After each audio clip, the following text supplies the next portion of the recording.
Buenos días, buenas tardes, buenas noches, buenas madrugadas, buenas las horas que sean bienvenidos aquí, a este espacio que se llama No Hay Más, que es la revista semanal del Rey va Desnudo, el canal que tengo yo, que soy Mauricio José Schwartz, y que los jueves dedicamos unas 3 horitas a comentar cosas de la realidad y cosas que quizás hay que pensar de manera un poco distinta. Por cierto, se me olvidó poner, déjenme sacarlo, lo del vídeo de ayer, porque el vídeo de ayer tiene su historia. Pero, bueno, ah, el punto es que este es un lugar donde quiero invitar a la gente a pensar y a pensar distinto de cómo estamos habituados a pensar o de cómo, no digo que nos manipulen, pero esa conspiranoia siempre la he rechazado, ¿no? Pero digamos que la tendencia social a nuestro alrededor es tal para ver las cosas desde un punto de vista simplón, desinformado a veces, que no reaccionamos ante la realidad como deberíamos, analizándola con más inteligencia, analizándola con más cuidado y preguntándonos cosas como, oye, esto que me están dando como explicación no será muy tonto.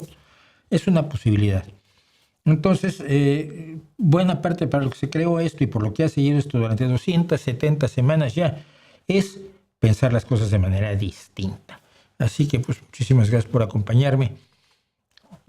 Decía yo que quería hablar un poco del vídeo de ayer porque fue entretenido, pero no es este es el de la otra semana, es este, el peligro subliminal.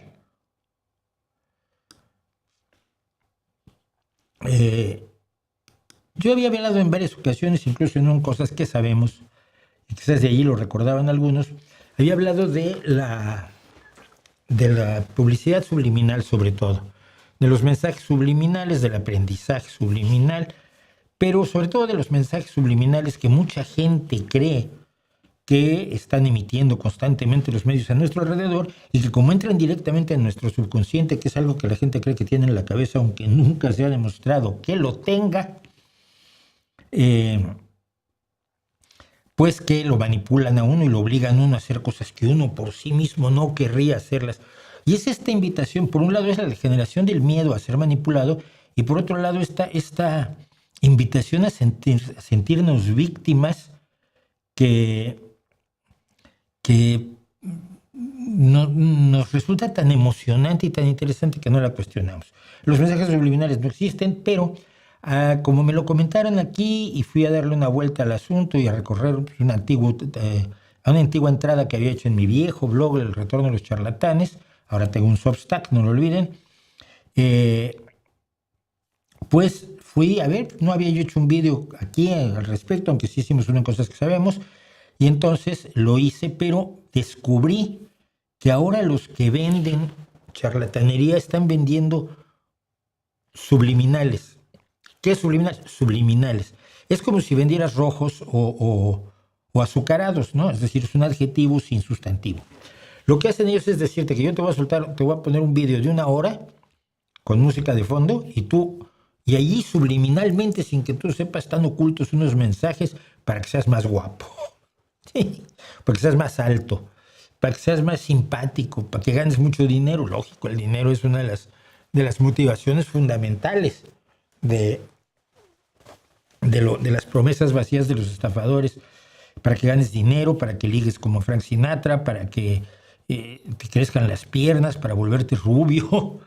Y la gente lo está pagando. Entonces me horrorizó. Entonces, pues hicimos este video sobre el peligro subliminal, pero el peligro subliminal no son los mensajes subliminales, sino la runfla de pillos y pillastres que venden ahora subliminales.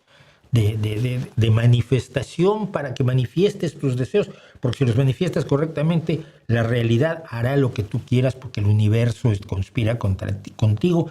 Y este tipo de estupideces que no son ciertas, que no están demostradas y que además son problemáticas, porque te crean expectativas falsas, te crean esperanzas idiotas y te prometen un mundo que probablemente no vas a tener nunca, ¿no? Y que en todo caso, para tener ese mundo tienes que hacer otras cosas muy distintas que escuchar un vídeo de un rascasobacos que se mete allí a hacerse tonto una hora para meterte un vídeo que ven 9 millones de veces, y 9 millones de veces pues le deja varios miles de euros, dólares o lo que sea tu moneda en el bolsillo por un trabajo minúsculo. Quisiera yo, esto que me toma tantas horas, lo viera ya no 1 millón de personas, sino 100,000 personas. Muy pocos de mis vídeos han llegado a 100,000. Pero bueno, no es que tenga yo envidia de su dinero, porque el dinero robado no le tengo envidia. Como no le tengo envidia, como siempre he dicho, ni al poder del usurpador, ni al dinero del ladrón, ni al orgasmo del violador. Así que, pues ahí estamos con el peligro subliminal. Y hoy voy a insistir mucho en esto. Necesitamos su apoyo. Necesitamos su apoyo. Las cosas están que arden. Es feo que lo diga, pero este canal no puede sobrevivir con que diga, ay, qué bonito es tu canal, muchas gracias. Ay, deberías tener muchos más espectadores. Pues hombre, sí me gustaría. Ay, pero te sigo hace años y me gusta mucho. Bien, primero que nada, el 30% de la gente que ve este video, está viendo este video, no se ha suscrito. Si no tengo más suscriptores, YouTube no le enseña este video a más personas que no lo hayan visto nunca. ¿Sí? Si tienes más suscriptores, el algoritmo, el curioso y peculiar algoritmo de YouTube, le enseña a más personas el vídeo. Si comentas, si le das en me gusta, y es todo eso que siempre todos los creadores de vídeo le piden a ustedes que hagan, nos piden a todos que hagamos, dale like, comenta, recomiéndalo, suscríbete, porque todo eso va sumando puntos para que el algoritmo se lo muestre a más personas. Nosotros seguimos creciendo porque crecemos a un nivel pequeñísimo, desafortunadamente, y los ingresos no son los que deberían. Aparte de los ingresos de YouTube, tenemos los ingresos por la vía de Patreon, tenemos unos patrocinadores de Patreon, unos mecenas en Patreon, a los que les agradezco muchísimo su aportación mensual, ya sea de 5 euros, de 10 euros, de 20 euros, creo que hay por ahí alguien de 50, muy poquitos, no uno o dos. Pero les agradezco a todos muchísimo, y si usted quiere apoyar al canal, pues a través de Patreon puede hacer una donación mensual, o a través de PayPal puede hacer una donación por una sola vez, y los enlaces están aquí abajo en la descripción de este vídeo. Vamos a ver rápidamente qué nos dicen, porque hoy sí tenemos muchas cosas que quiero hacer. También se puede apoyar comprando mercancía, ¿verdad? Estoy pensando en comprar 1 o 2 playeras. Sí, y quiero además hacer nuevos diseños de playeras. Pues que me sorprendí el otro día, entró una cantidad que no me esperaba, pequeñita, pero inesperada, que tal empresa le mandó este dinero. Y yo, ¿por qué? Pues son los de las camisetas. Pues mira, se han vendido las camisetas, qué gusto me da. Se podrá creer que Reisling dice, se podrá creer que agentes del ICE se están quejando, no lo sé. ¿Tienes el enlace? Si no tienes el enlace, no te puedo contestar. Felicitarme por mi cumpleaños, que fue hace 3 días. Muchas gracias, Osvaldo Espinosa. Me gustan mucho tus vídeos, te lo agradezco muchísimo. Mi hijo y yo ahora somos Capicúa, porque tiene 17 y yo 71, entonces somos 1771. Y estamos buscando cosas interesantes que pasaron en 1971 para dar lata con ellas hasta octubre, cuando cumple 18 el pequeñajo. Pequeñajo, mide 1,84. Bueno, hay muchos jóvenes de mi generación que son bastante devotos de la fe. Creí que los de la generación Z ya estábamos dejando la religiosidad atrás. Bien, esto es porque estás en la generación alfa, se supone. A ver, tú estás en separación generacional, es idiota. No nos separamos así, hay traslapes, es un continuo. Entonces, luego, si te toca más de cierto tipo de variación cultural en tu adolescencia, pues eso no quiere decir que sea la misma experiencia para todos. Pero no hay combate a la fe, por el contrario. Hay una promoción del pensamiento mágico. Y el pensamiento mágico tiene muchísimas facetas, y una de ellas, por supuesto, es la fe religiosa. Pero es la promoción del pensamiento mágico que ha estado haciendo una realidad que vivimos. La realidad de la ciencia no importa, del antivacunismo de John F. Kennedy, del observador diciendo no se necesita ciencia para sacar petróleo, para hacer caminos, para gobernar, que lo ha dicho. El rechazo al cambio climático, el rechazo a las vacunas, todo esto crea un ambiente según el cual no hay una realidad. Y si no hay una realidad, lo que existe es lo espiritual. Y si existe lo espiritual y lo mágico y lo misterioso, pues entonces la religión es la que siempre o generalmente, es la que saca más cubos de riquezas de ese pozo, ¿no? Yo creo que es una cuestión bastante, bastante razonable, porque el poder se está manejando irracionalmente, ¿no? De una manera tan increíblemente despreciativa de los hechos, de lo que conocemos como verdad, que da igual. En los papeles de Epstein puede salir que Donald Trump está acusado de tantas violaciones de menores de edad. Y tú vas con Donald Trump y él te dice, no, afortunadamente, ya vieron, ya publicamos los papeles de Epstein y yo no estoy allí. Está usted miles de veces, y muchas de ellas en declaraciones absolutamente aterradoras, de que hizo usted cosas despreciables, criminales, más allá de inmorales, inhumanas, ¿no? Pero él dice que no, que su nombre no está en los papeles de Epstein. ¿Cómo puede uno enfrentarse a una realidad que le están diciendo constantemente que no existe? Que lo que estás viendo no lo ves. Y eso entre los más jóvenes evidentemente tiene efecto. Y ese efecto es decir, si la realidad no existe, quiero a lo que está más allá de la realidad, lo sobrenatural, lo preternatural, sea el misticismo, sea el Sadhguru, sea la ley de la atracción, el mito de la Lucky Girl, por ejemplo, de la chica afortunada. La chica afortunada es una chica que hizo la historia, nació en TikTok. Es una chica que todos los días decía que le iban a ir bien las cosas y le empezaron a ir magníficamente bien. Realidad o mentira, no hay forma de saberlo. El hecho real es que entonces ella es el ejemplo de que si tú deseas realmente ciertas cosas del universo, el universo te las va a cumplir. Como si fuera el genio de la lámpara. El genio de la lámpara no existe. Entonces, en la lucha que estamos teniendo por las razones, la lucha por la razón en las ciencias, la lucha por la razón en la lucha por la razón en la supervivencia ante el cambio climático,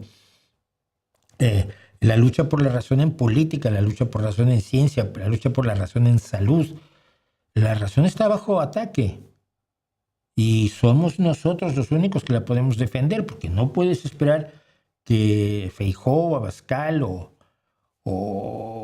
Trump o Orbán o Meloni salgan a defender la verdad y la ciencia. No va a ocurrir. No sé dónde dice eso Eduardo Irigoyen, tendría que ver el New York Times. Si no lo veo, no te lo puedo decir.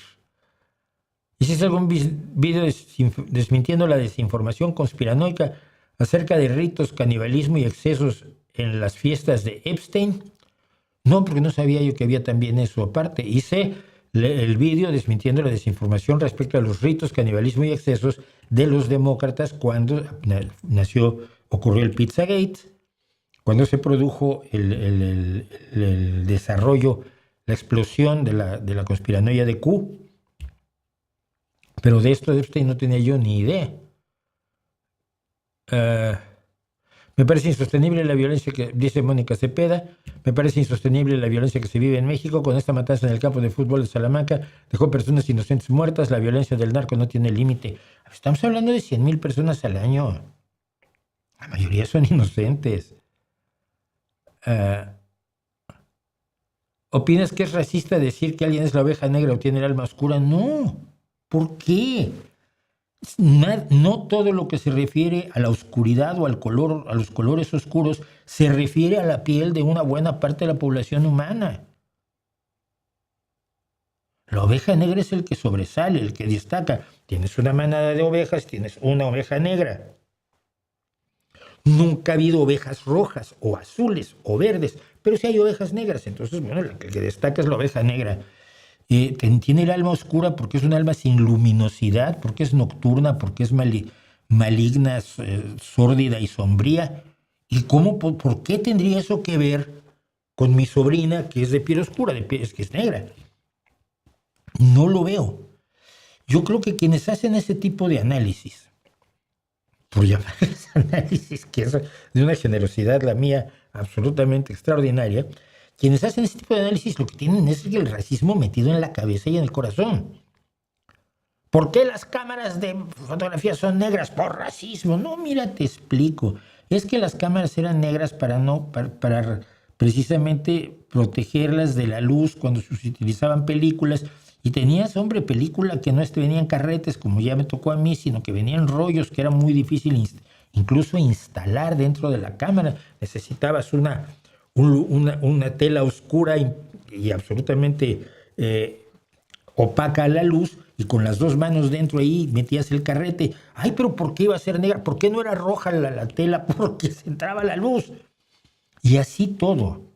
O sea, en serio, cuando la gente dice ese tipo de cosas a mí me preocupa muchísimo. Porque están diciendo que en su cabeza existe ese problema. En la mía no. ¿Crees que caiga pronto la dictadura en Cuba? No lo sé. Pero ya que estás en ello, ya que tú lo metiste, vamos a hablar del asunto. ¿Qué te parece?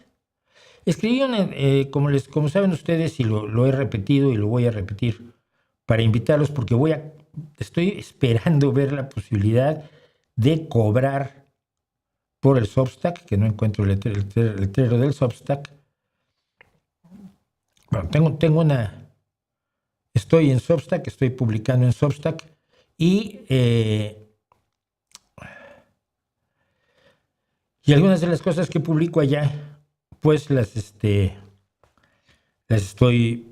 contando aquí. Y esta es una porque me parece importante, incluso la vamos a publicar en inglés. Y es sobre el bloqueo a Cuba. A ver si nos entendemos, porque esto creo que mucha gente no está enterada de lo que está pasando, pero opina y cree que sabe. Bueno, y esto se llama el bloqueo a Cuba, ahora sí, porque parece que Donald Trump va a hacer realidad algo que no es realidad, pero que muchos creen que es realidad. ¿Cómo es eso? Ahora voy. Bueno, Trump ha firmado una orden ejecutiva, es decir, un decreto que no pasó por el legislativo ni el judicial, para imponerle aranceles a los productos de países que le vendan o regalen, supongo, petróleo a Cuba.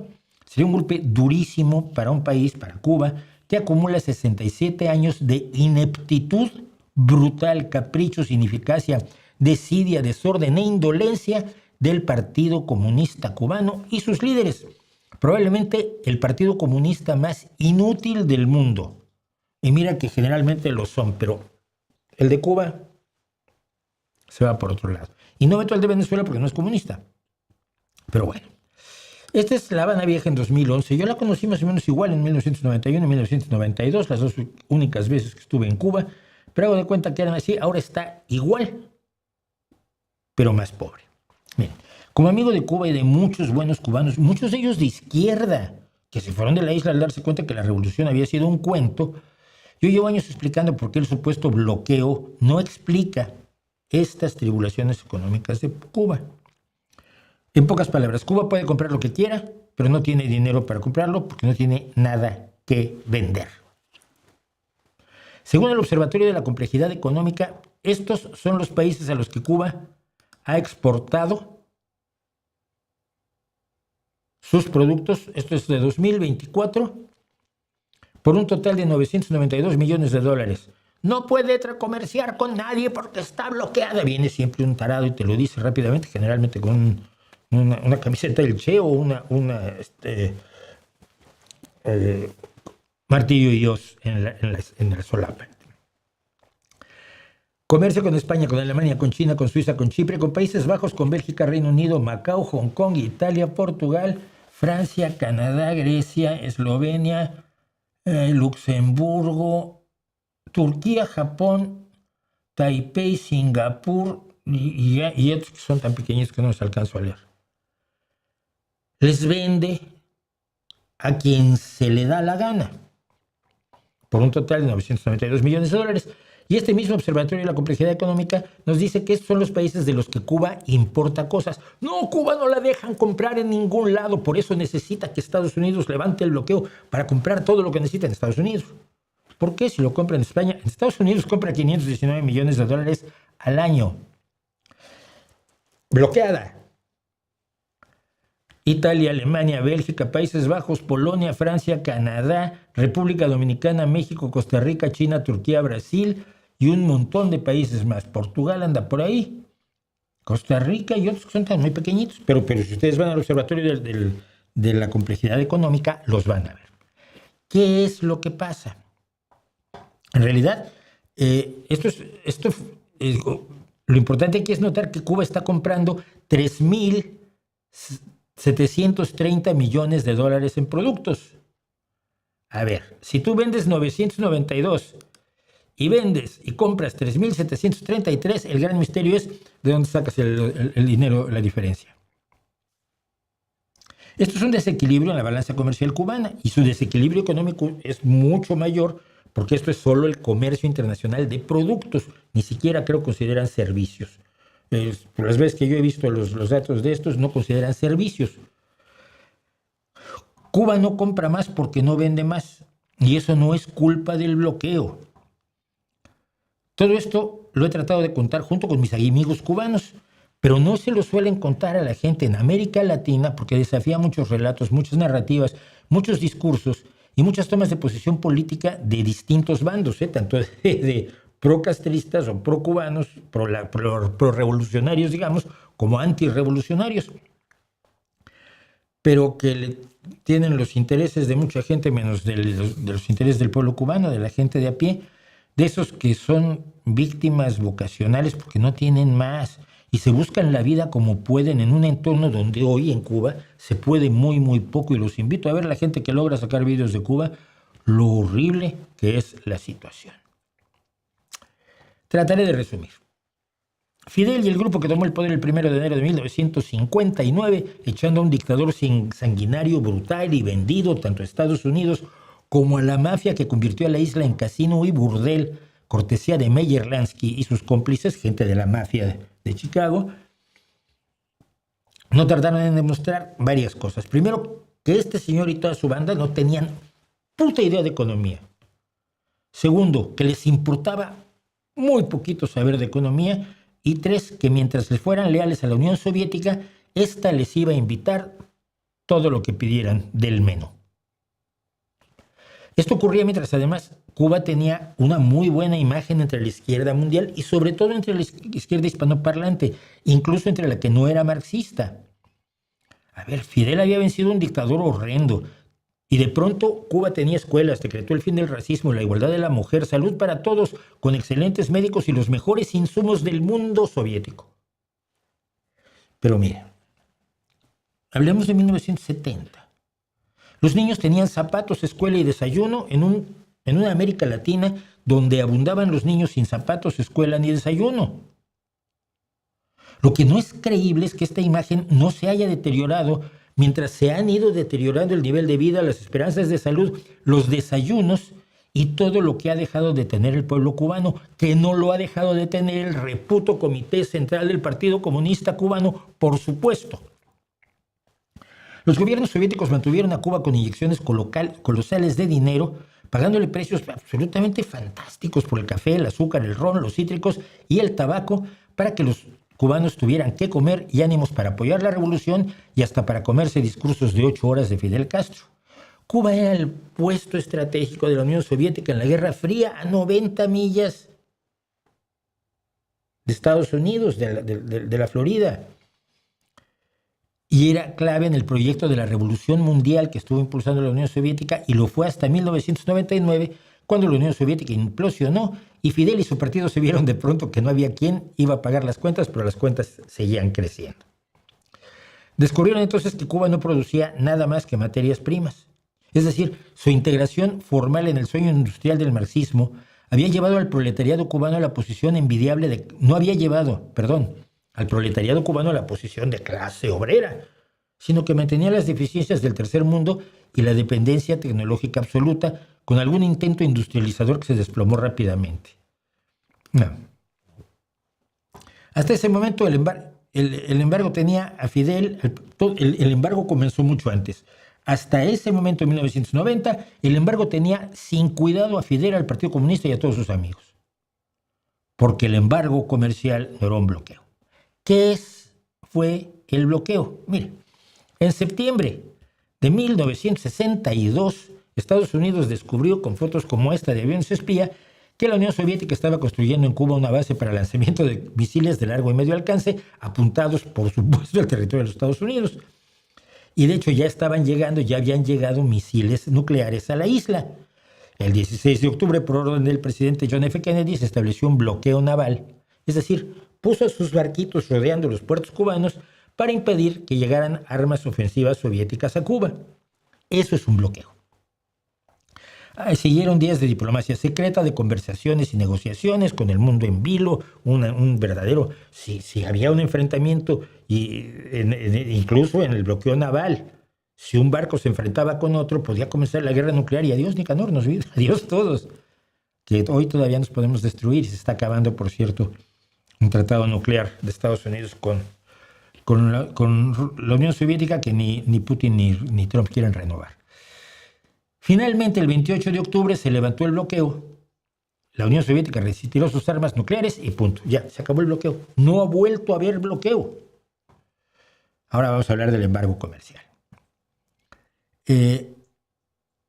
Por cierto, se le empezó a llamar bloqueo en 1992 en Cuba. Antes no era bloqueo. A lo que es el embargo comercial no se le llamaba bloqueo. Cuando el gobierno revolucionario empezó a confiscar bienes estadounidenses, las relaciones entre los dos países obviamente entraron en tensión. Estados Unidos redujo las compras de azúcar a Cuba, la Unión Soviética se ofreció a comprarle todo el azúcar. Luego ya no le compraba todo. Estados Unidos dejó de venderle petróleo a Cuba y la Unión Soviética se ofreció a darle todo el petróleo que necesitara. Para 1960, Eisenhower declaró el embargo comercial que prohibía la venta a Cuba de todo producto excepto los de ayuda humanitaria. Y en 1961 Estados Unidos patrocinó un intento de golpe contrarrevolucionario con efectivos anticastristas que desembarcaron en lo que los estadounidenses llaman Bahía de Cochinos y los cubanos llaman Playa Girón. La invasión fracasó estrepitosamente. Entre 1962 y 63, las sanciones económicas a Cuba se multiplicaron, con Kennedy hasta incluir todo el comercio con Cuba, excepto por la venta no subsidiada de alimentos y medicinas. El embargo castigaba o presionaba diplomáticamente a los países que comerciaban con Cuba, y así se mantuvo desde entonces, con el apoyo de las empresas y personas cuyas propiedades en Cuba habían sido requisadas sin pagar la expropiación por el Estado cubano y que emprendieron casos legales vigentes contra Cuba desde principios de los años 60 y que siguen vigentes en los tribunales estadounidenses. Cuba sufrió un fuerte daño económico en los primeros momentos, pero fue absorbido principalmente, como decíamos, por la Unión Soviética. Si Cuba no le podía vender al resto del mundo, la Unión Soviética le compraba. Si no podía comprarles, la Unión Soviética le vendía. El embargo comercial, según muchos analistas, sirvió para empujar más profundamente a Cuba a brazos de la Unión Soviética en lugar de castigar a la dirigencia comunista, e incluso acabó fortaleciéndola. Hasta después de la caída de la Unión Soviética, momento en el cual toda dificultad económica en Cuba se ha atribuido al bloqueo, permitiendo que los vagos de la dirigencia, el Partido Comunista y el gobierno eludan toda responsabilidad. Para el momento de la caída de la Unión Soviética, numerosos países ya habían estado comerciando con Cuba sin que se activaran las sanciones estadounidenses que decían que había que aplicar los decretos de embargo comercial o de sanciones comerciales. De España, a través de la extrañísima, rarísima, pero entrañable amistad entre el franquista Manuel Fraga y Fidel Castro, empezaron a llegar los hoteles españoles que siguen ahí en la isla y que impulsaron el turismo en Cuba y por lo tanto la entrada de algunas divisas, porque lo que vendía Cuba en cuanto a productos es muy poco: tabaco, ron, cítricos, azúcar, café, zinc y poco más. Sus otros productos son muy escasitos porque nunca se promovió la agricultura en Cuba, porque nunca se promovió la industria en Cuba, porque les dio igual. Si vuelve usted a los cuadros del Observatorio de la Complejidad Económica, verá que Cuba le compró a Estados Unidos bienes por $519 millones, que decíamos, o sea que no es que esté bloqueada. ¿Cómo sería posible que el bloqueo, es decir, el embargo comercial, fuera culpable de la escasez de los cubanos desde 1992, que fue cuando se decretó el periodo especial, que se prolongó hasta el 2020, sin que la economía cubana diera señales de alguna reactivación, algún signo vital, más allá de esa catatonia castrista con la que está desde 1960? A ver, dejemos claro una cosa. Yo no soy comunista, soy socialdemócrata, pero sí, en mi juventud viví una intensa ilusión, porque el experimento cubano era el anuncio de tiempos mejores para las mayorías de la América Latina donde nací. Pero la ilusión duró poco. Mis principios no aceptan que los derechos se paguen con libertades, que es lo que hace el comunismo, ni acepta que las libertades se obtengan sacrificando derechos, como proponen el capitalismo extremo y el libertarianismo. Tampoco aceptan que la desigualdad y la injusticia sean leyes naturales, sino lacras que deben combatirse. Segundo, pese a que tengo claro que el embargo comercial no es el causante de la miseria cubana que se vive desde 1992 y que empeora día a día hoy, y veo vídeos de gente cubana que se está buscando la vida y que gana algún centavito con YouTube, nunca estuve a favor del embargo económico. Primero, porque afecta a los más débiles. Segundo, porque siempre pensé que si se quitaba, el gobierno del Partido Comunista se iba a derrumbar. Se quita y no llega, en meses se vería que no llega la prosperidad que habían prometido estos. Cuando se acabe el embargo viviremos en jauja falso. Yo lo vi en 1992 cuando visité Cuba y, como he contado, Fidel Castro nos invitó a una cena donde había de todo lo que no había en casa de mis amigos. Mis amigos, que eran muchos de ellos gente comprometidísima con la revolución, escritores, periodistas, pintores, profesionistas de distintas ramas.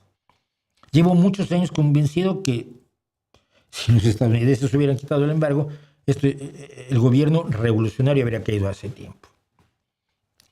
Así que mi única preocupación es la gente de Cuba, la gente común y corriente. El régimen vivió por y para la revolución, pero no para la gente. La simulación de un bienestar económico con camisas nuevas y helados en Copelia era prestada por la Unión Soviética.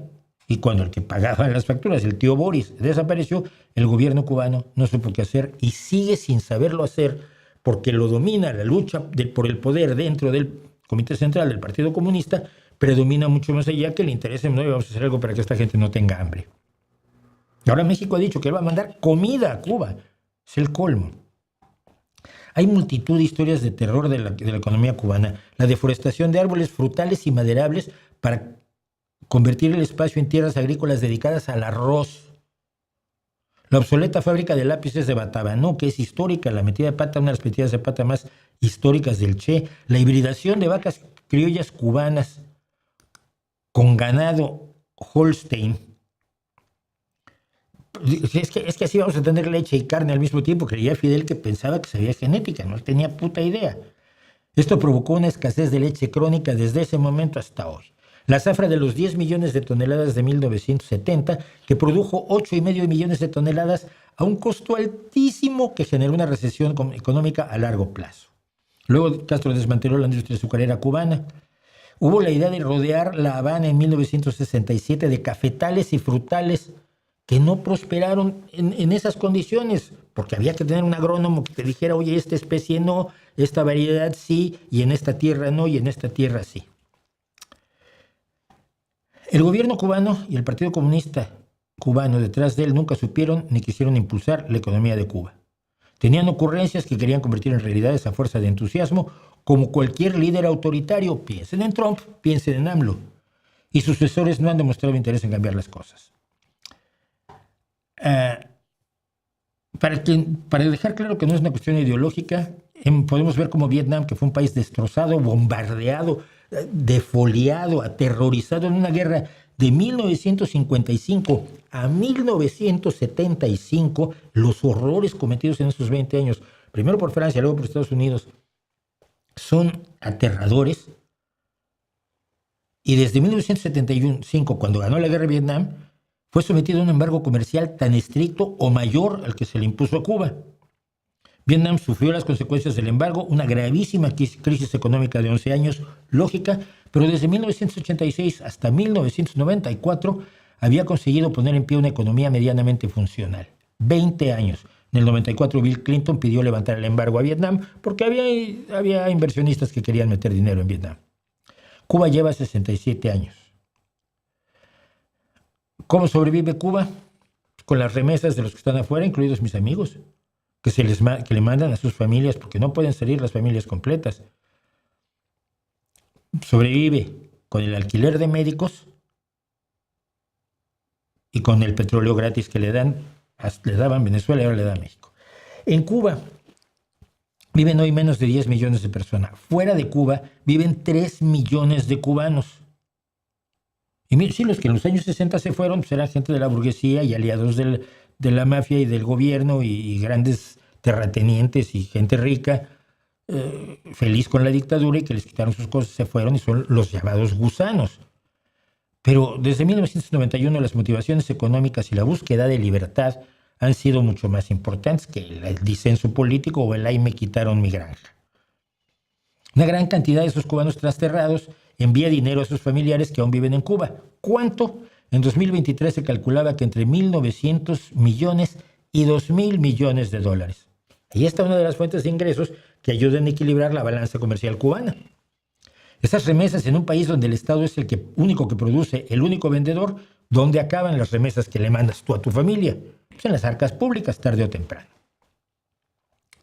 Y la otra fuente es el alquiler de médicos. No habiendo cifras oficiales al respecto, hay cálculos de gente que yo hallo relativamente fiable. Se calcula que el gobierno cubano obtiene entre 4.900 y 8.000 millones de dólares anuales por servicios de salud, el 80% de ellos proveniente del alquiler de médicos. En 2023, Cuba mantenía 22.000 proveedores de atención a la salud en 53 países y cada país paga por cada una de estas personas entre 5.000 y 14.000 dólares al mes. Hombre, los médicos deben vivir como Dios. Bueno, no, porque el gobierno cubano solo le da a los médicos entre el 5 y el 25% de esos miles de dólares y el resto trae para acá. En el caso, y luego se quejan de los impuestos en los países donde la socialdemocracia usa los impuestos para mejorar la vida de todos. En el caso de México, el gobierno destinó en 2025 2.004 millones de pesos, unos 115 millones de euros, para cubrir el costo de los médicos cubanos que tiene contratados. No deja de ser absurdo que el alquiler de médicos ha sido preocupación de organismos internacionales como la Organización Internacional de la Salud, Human Rights Watch y la Comisión Interamericana de Derechos Humanos, que dicen que la situación laboral de los médicos es rara. Luego, por alguna convicción ideológica que no alcanzó a entender, tanto Venezuela como México han estado suministrando a Cuba petróleo crudo sin costo. Sería bueno que lo hicieran por una vocación humanitaria, es decir, que más que para apuntalar al gobierno del Partido Comunista, lo hicieran para ahorrarle angustias a los cubanos de a pie. Este petróleo es presuntamente refinado en instalaciones cubanas o según fuentes opositoras al gobierno cubano, esto lo dejo claro. Hasta un 60% del petróleo que regala México es revendido por las autoridades, sobre todo a China, para hacerse de divisas. En el caso de México, las donaciones de petróleo crudo son por valor de entre 400 y 600 millones de dólares. Esto aparte de las compras que hace Cuba de petróleo refinado y que de nuevo, otra vez según el Observatorio de la Complejidad Económica, son compras por otros 68 millones de dólares de petróleo refinado. México da crudo.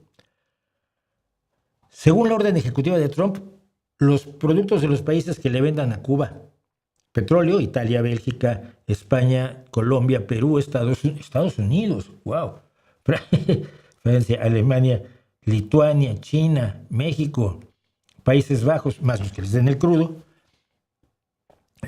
podrían ser objeto de nuevos aranceles, lo que afectaría aún más el comercio en un ambiente que ya está contaminado por los caprichos arancelarios de Trump. Por la presión de Trump entonces va también contra México, que ha incluso suspendido sus envíos de petróleo a Cuba, sin admitir que ello se debiera a presiones del vecino del norte. No, si Trump, nosotros nunca hacemos lo que nos dice Trump. Es coincidencia. Es lo que vamos a hacer nosotros y él nos dice que lo hagamos. Es una mera aleatoria, azarosa y absolutamente chupitera coincidencia. Pero bueno, El hecho es que México ha dejado de mandar petróleo y no sabe si va a hacerlo. Si México cede a la presión de Trump a menos de un mes de que la invasión a Venezuela y la captura de Maduro cortaron los envíos venezolanos de petróleo a Cuba, que se calculaban en otros $400 millones en 2025, el resultado puede ser trágico, pero de nuevo no para la cúpula gobernante. La idea que Trump parece tener, si alguna tiene, es que una situación económica más apremiante para el cubano común, como si fuera posible tener una situación peor, lo lanzará a las calles a tirar al régimen actual. Es una fantasía. Vea usted cómo se ha manejado la crisis que se desató desde 1991 con apagones, falta de petróleo, falta de comida, falta de todo. Mis amigos cocinaban quemando sus muebles. Los vi en su casa en La Habana, yo, en 91-92. Pero culpando de todo Estados Unidos, las cosas se resuelven. La élite gobernante escurrió el bulto y lo sigue haciendo y mantiene cierta credibilidad entre los ciudadanos de la isla. Así que estos mecanismos de control ya están vigentes en Cuba. No es posible que un mayor sufrimiento mueva a la gente a las calles, sobre todo si tenemos en cuenta que el 35% de la población cubana, el 35% ya nació después de 1990, es decir, en el periodo económico especial. Y ha vivido su vida alimentada con una narrativa para la cual no tienen contrapeso. Las acciones del presidente de Estados Unidos, si quiere cambiar el régimen en Cuba, son poco razonables, pero si las lleva a cabo, quienes van a pagar los platos rotos, van a ser quienes menos culpa tienen, como siempre. Y los señores que están chupando arriba seguirán chupando hasta el día en que tengan que tirarlo todo, y entonces harán como en la Unión Soviética, y todos los que hoy son miembros del Comité Central del Partido Comunista Cubano, y los grandes líderes cubanos en cada una de las provincias de la isla, se convertirán en los nuevos capitalistas y la oligarquía rusa, bueno, la oligarquía cubana. Para allá vamos.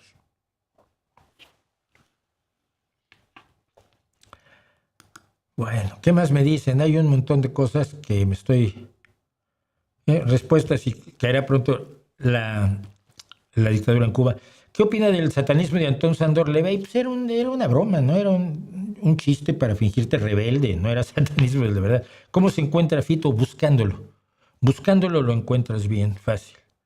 Quiero comenzar a escribir un libro, ya tengo la temática definida. ¿Algún consejo? Siéntate frente a la máquina de escribir, bueno, al ordenador, con la pantalla en blanco y empieza a escribir. Si no te gusta, lo borras y vuelves a empezar a escribir. Si no te gusta, lo borras y lo vuelves a empezar a escribir. Antes lo que hacíamos era tirar hojas de papel. Tirábamos hojas de papel de la máquina de escribir. La única recomendación para alguien que quiere escribir es que escriba. Porque tenemos desafortunadamente muchos que son escritores que no escriben. Hay un video de un muchacho que viajó a Países Bajos y cuenta que cada semana se cierra una iglesia cristiana. No es cierto, dice que es católica, ya lo vi. Por falta de fieles, debido a que el 60% de la población es atea. Sí, básicamente porque cada vez hay menos pobreza en los Países Bajos, en Noruega y en los países escandinavos, ¿no? En algún video te escuché criticar a Julio Astillero como mercenario pagado. Lo sigo desde ese tiempo y me parecía bastante centrado. ¿Podrías abandonar en tu crítica? Me interesa tu criterio. No, simple y sencillamente, no. Es un tipo que no dije que fuera un mercenario pagado. Dije que había cobrado con los ayatolas para promover la campaña de López Obrador en 2018 con un programa en la televisión de los ayatolas, en Hispan TV. Allí tuvo su programa Julio Astillero, importándole poco lo que sufrían las mujeres y las personas y la gente de izquierda en el Irán de los ayatolas. Si los ayatolas los servían, a mucho miserable se arrastró ante los ayatolas y se arrastra hasta hoy. Eso fue lo que dije y lo sostengo y lo he dicho varias veces. Si dice Julio que no es así, que venga, sabe dónde encontrarme perfectamente. ¿Conoce el caso de la niña palestina Hind Rahab? No, y no tengo datos al respecto, y hay muchos datos. Hay muchas historias muy trágicas, muy tristes, muy lacrimosas que no son reales, ¿eh? Hay que ser cuidadosos. Gracias por el saludo desde Saltillo, desde Colombia. Han aumentado los casos de sarampión. ¿Se debe a la desinformación y el rezago de vacunas durante la pandemia en 2020? No, se debe al rezago de vacunas desde 2020 hasta hoy. lo que yo he leído de las personas que siguen la realidad sanitaria de México, médicos ellos, es que simplemente no se cumplieron los programas de vacunación y si no hay vacunas, pues hay sarampión y poliomielitis. También muestra cómo han transformado las iglesias en bibliotecas, bares, gimnasios, supermercados. Sí, fíjate, aquí había una pequeña capilla que convirtieron en skate park. Se la encontraré. Iglesia.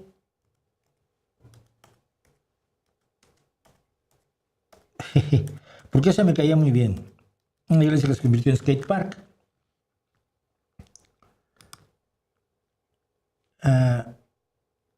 Sí. No, y sigue existiendo. La tengo aquí en Instagram. Es una maravilla. A ver si puedo pasar esta foto para acá. No, tengo que hacer una captura rara. Pero déjenme hacer una captura porque de veras es bien bonita. Y funciona muy bien.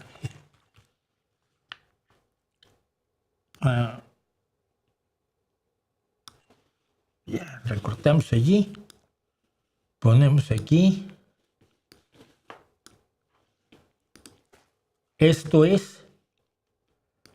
Esta es la iglesia skate que está, no me acuerdo dónde está aquí en Asturias.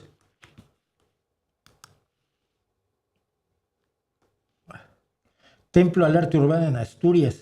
Pasó de ser una iglesia, en lugar de arquitectura, pasó a ser la iglesia skate dedicada al skate y al street art.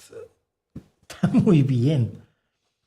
Es la iglesia de Santa Bárbara en Llanera, aquí entre Oviedo y Gijón, entre las dos ciudades más grandes.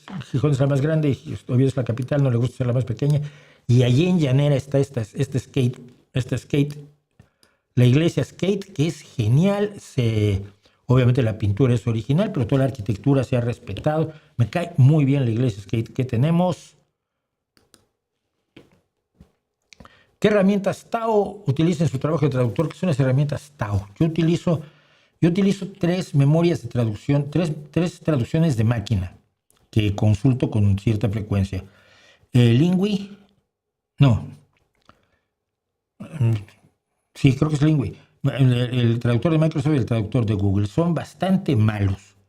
Es decir, son muy eficaces para las cosas evidentes, pero en cuanto las cosas salen de lo evidente, son poco útiles.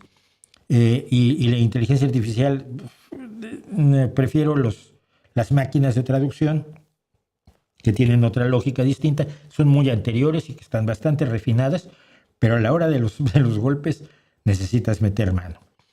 Te pueden hacer el 95% bien, pero el 5% mal. En un libro de texto sobre cirugía, el 5% te puede costar pacientes. El 5% en un manual de uso de tu televisor, de tu automóvil, de cualquier dispositivo, un 5% que sea mentira, es preocupante. Y no tiene el 95%, ¿no? Pero no sé qué sea Tao, según tú.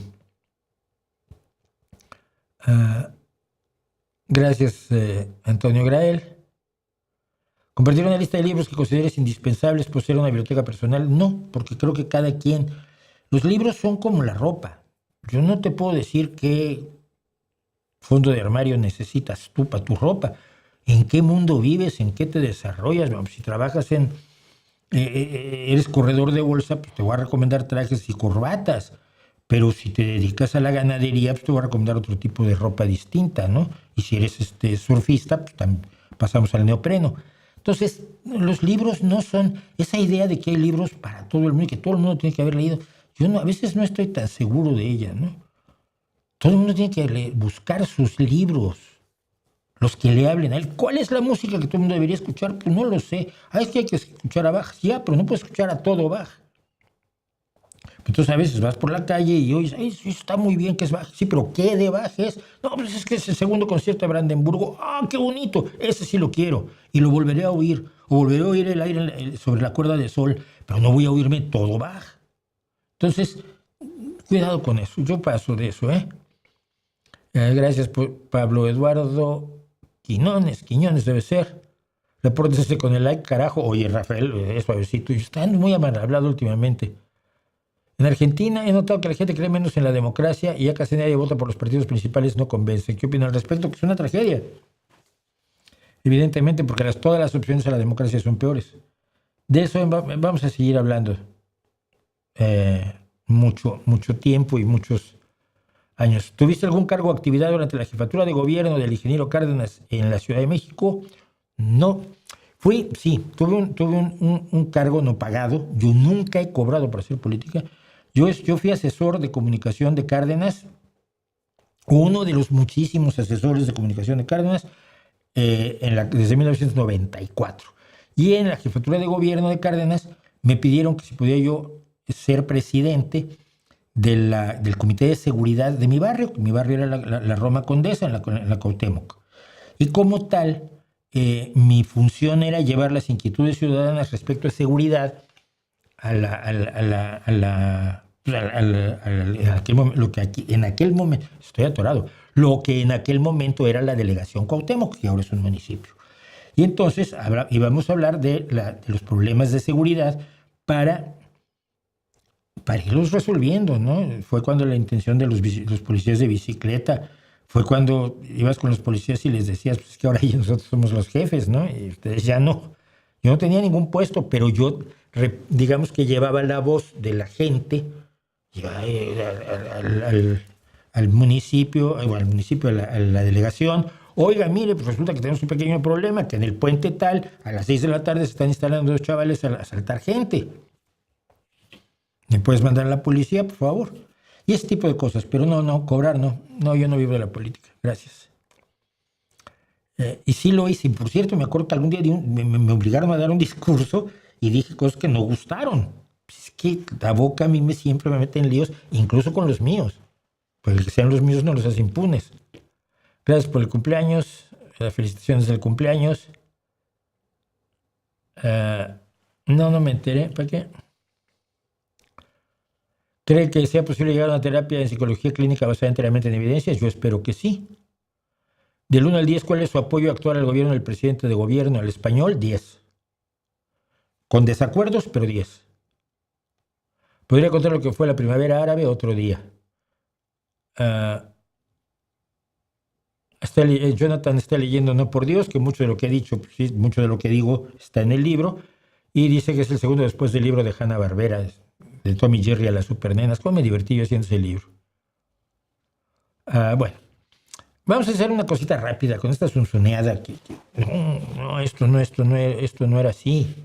Esto no debía decir esto, debía decir zunzuneadas. Pero como no lo dice, pues no lo ponemos. Digo, que vamos a hablar de una zunzuneada, porque de veras, cuando se quiere rehacer la realidad, el señor Zunzunegui se luce. Entonces se inventa mucho la realidad, ¿no? Y en esta ocasión se inventó lo siguiente. Vean ustedes. El único recurso es el capital humano y la mente. Que esa es la gran aportación de esta clase social revolucionaria que es la burguesía. Exacto. Vamos a empezar desde el principio. El señor que es, yo sé cómo se llama, pero se me olvida su nombre, o quiero que se me olvide. Es el señor que es evasor fiscal, pero ya no quiere ser evasor fiscal, y entonces le van a perdonar la mitad. Oye, a mí no me perdonan la mitad. Vamos a empezar por esta frase. El único recurso es el capital humano y la mente. Ni de cojones. Porque si fuera así, te entregarías tu capital en efectivo. No, mira, el capital no es el capital humano, el capital es la tierra. El capital es lo que está construido en la tierra. El capital es la maquinaria que tienes en la que construiste en la tierra.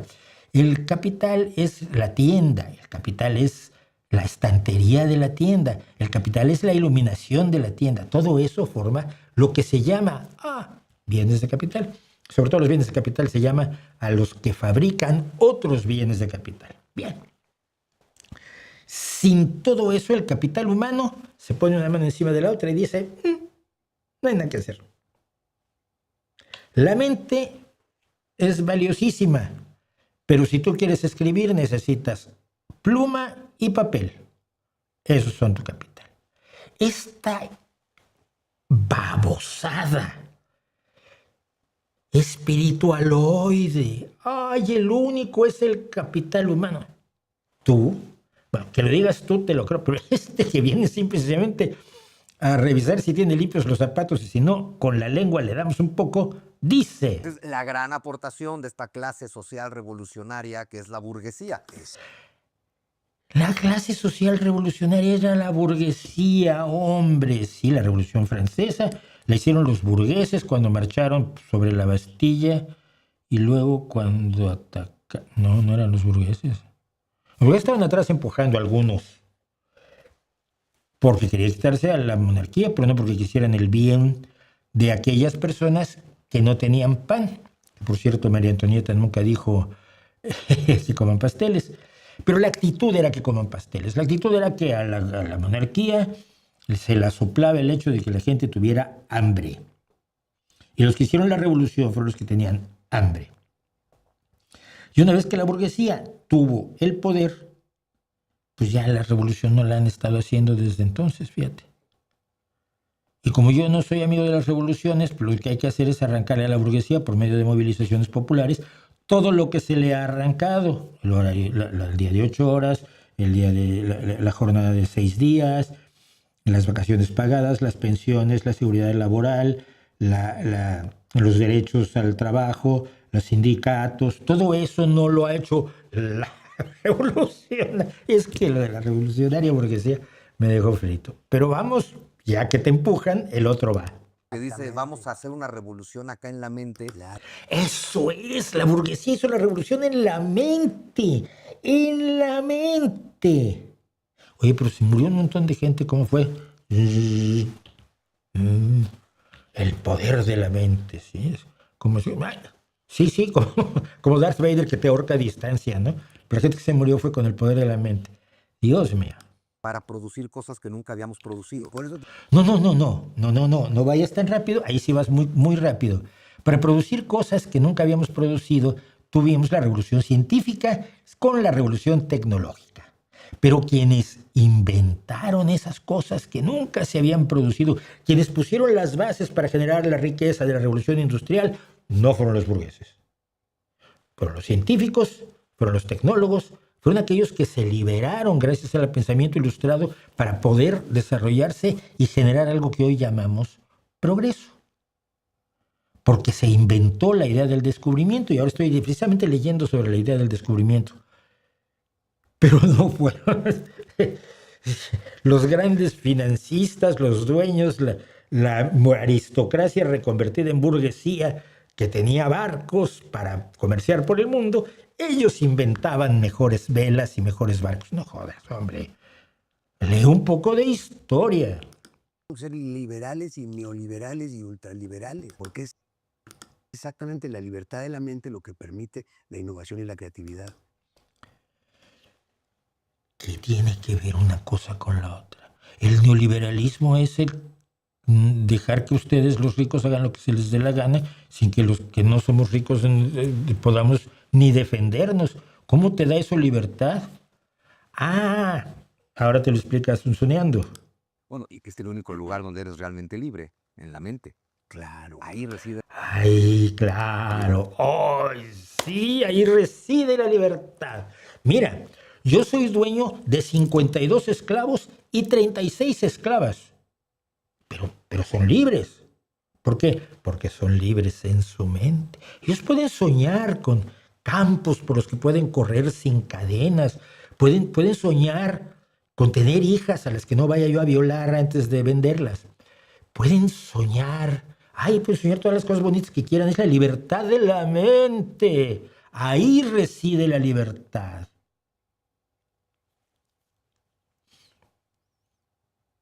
Hay que ser hijo puta. ¿De verdad? Bueno, pasando a otras cosas. No es que lo haga, Zunzunegui le oí otra para decir que España fue un gran imperio, que lo fue. Se inventa, no era colonia, porque no se había inventado la palabra colonia ya, hombre, pero si camina como pato y grazna como pato y nada como pato y caga como pato, pues es un pato, aunque lo llames Enrique. Entonces, pero que en cambio lo único que hizo Inglaterra fue ser pirata. Y su odio a Inglaterra es tan grande que se le olvidan muy poquitas cosas. Se le olvida Newton, se le olvida Hooke, se le olvida Darwin, se le olvida la Royal Society, se le olvida que todo el conocimiento científico de todo lo que fue la segunda parte de la revolución científica se concentra y se multiplica a través de la Royal Society en Londres. ¡Ay, esto quiere decir que Inglaterra es maravillosa! No, quiere decir que pasó en Inglaterra y que no se lo puedes negar. Ay, pero dicen lo que sea porque hablan para personas que los van a escuchar sin cuestionarlos. Y eso es lo que más me preocupa, realmente. ¿Crees que ahora mismo en España el mejor periódico del país, dice Nelson Grana, es la mejor forma de estar informado? Pues estaba pensando en pagarse el plan anual. Creo que es buena idea, pero no sé. Yo creo que sí, es lo menos malo. El conocimiento aísla. En cada reunión social o familiar escucho tanta pseudociencia, mitos, creencias. Esto parece una plaga, jeje. Cansa tanta discusión, prefiero callar. Pues mal hecho. No te calles. Porque el conocimiento te puede aislar de eso, pero te va a poner en contacto con gente que maneja el conocimiento. Entonces, no.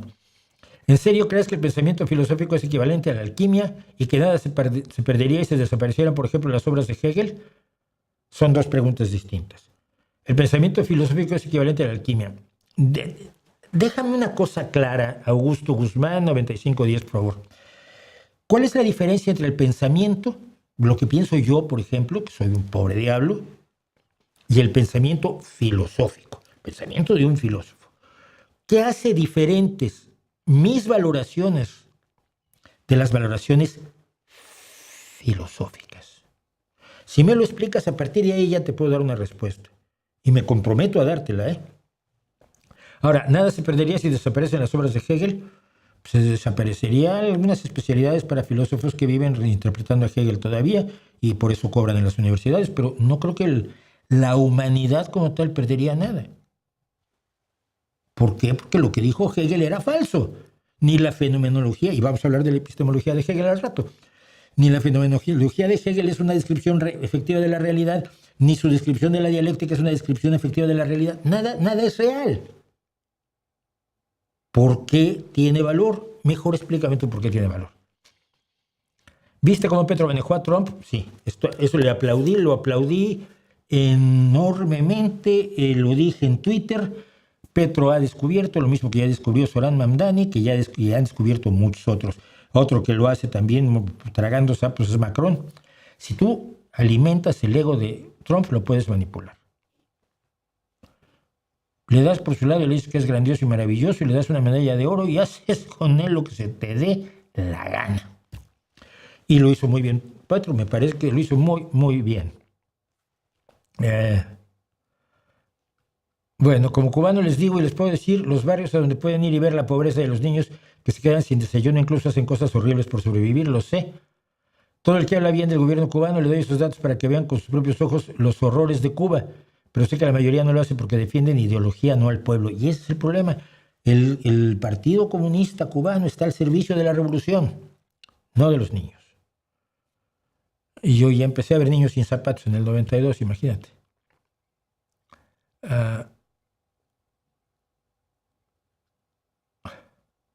Alberto López, estás obsesionado con esto. Todos somos capaces de matar si nuestra vida estuviera en riesgo. Sí, puede ser, pero eso no es lo mismo que decir que el ser humano es asesino por naturaleza.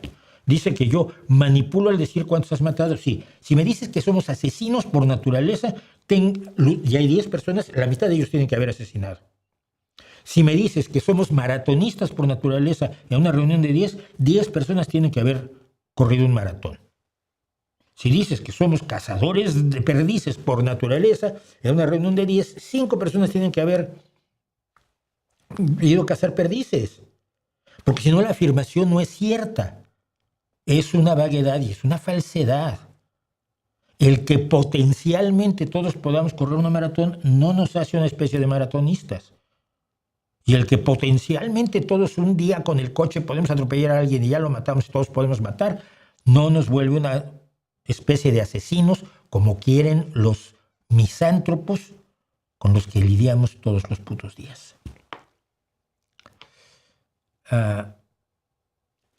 el hecho de que trabajemos con ChatGPT a la mano para pulir nuestros textos, ordenar nuestras ideas, encontrar nuevas ideas, ¿es un uso legítimo o ya es un timo a la autoría intelectual? Yo creo que es un timo. O sea, si usas una caja de ritmos no te puedes presentar como baterista. Pero es que es obvio. Nada más. O sea. Bueno, voy a seguir a otras cositas porque, ya que estamos en la música, voy a hablar de, mira, tú lo que quieres es un mariachi. Faltan exactamente 2 días para que se dé a conocer la nueva canción Dead Warning, Love to Be Loved, que llevan anunciando pues, desde hace una semanita, y están con este tipo que se llama Karina algo, no sé quién es, que es cantante regional. Pues el regional nunca me mató, no me gustó muchísimo en México, pero pues, cantaron con él, he oído un trocito de la canción, no está mal, pero ay madre mía, el hate, el hate. Bueno, por ese trocito de canción o por el personaje elegido para acompañarlas, no encontraron problema con otros que con quien han cantado. Ya me hace mucho más artificial el metal japonés, pero bueno. Uy, malísimo. Uy, ya sé. La de siempre. Ya se comercializaron. Ahora van a cantar country. Tú oyes la canción, dices, ¿dónde? Quieren quedar bien. Una serie de estupideces. Mira. El problema es que la música la sentimos como algo muy propio. Y se nos olvida que la gente que está ahí en el escenario, cuando nos gusta mucho lo que hace la gente ahí en el escenario, está haciendo lo que a ellos les sale de las ganas. Y estoy hablando de la música real, no estoy hablando de la música de productor. Que hacen lo que les sale de las ganas al productor para ganar dinero. No. Los músicos de verdad hacen lo que... Hay 2 formas de ganar dinero en el arte. Haces el arte que quieres y lo tratas de vender, o haces el arte que crees que la gente quiere comprar. El segundo me parece absolutamente deshonesto, inservible, generalmente poco trascendente. Pero cuando alguien hace lo que quiere, el problema es que no va a hacer lo que tú quieres. Tenía yo un ejemplo por aquí, mira. Este fue el primer disco de los Beatles, Please Please Me, Love Me Do, y otras 12 canciones. El disco...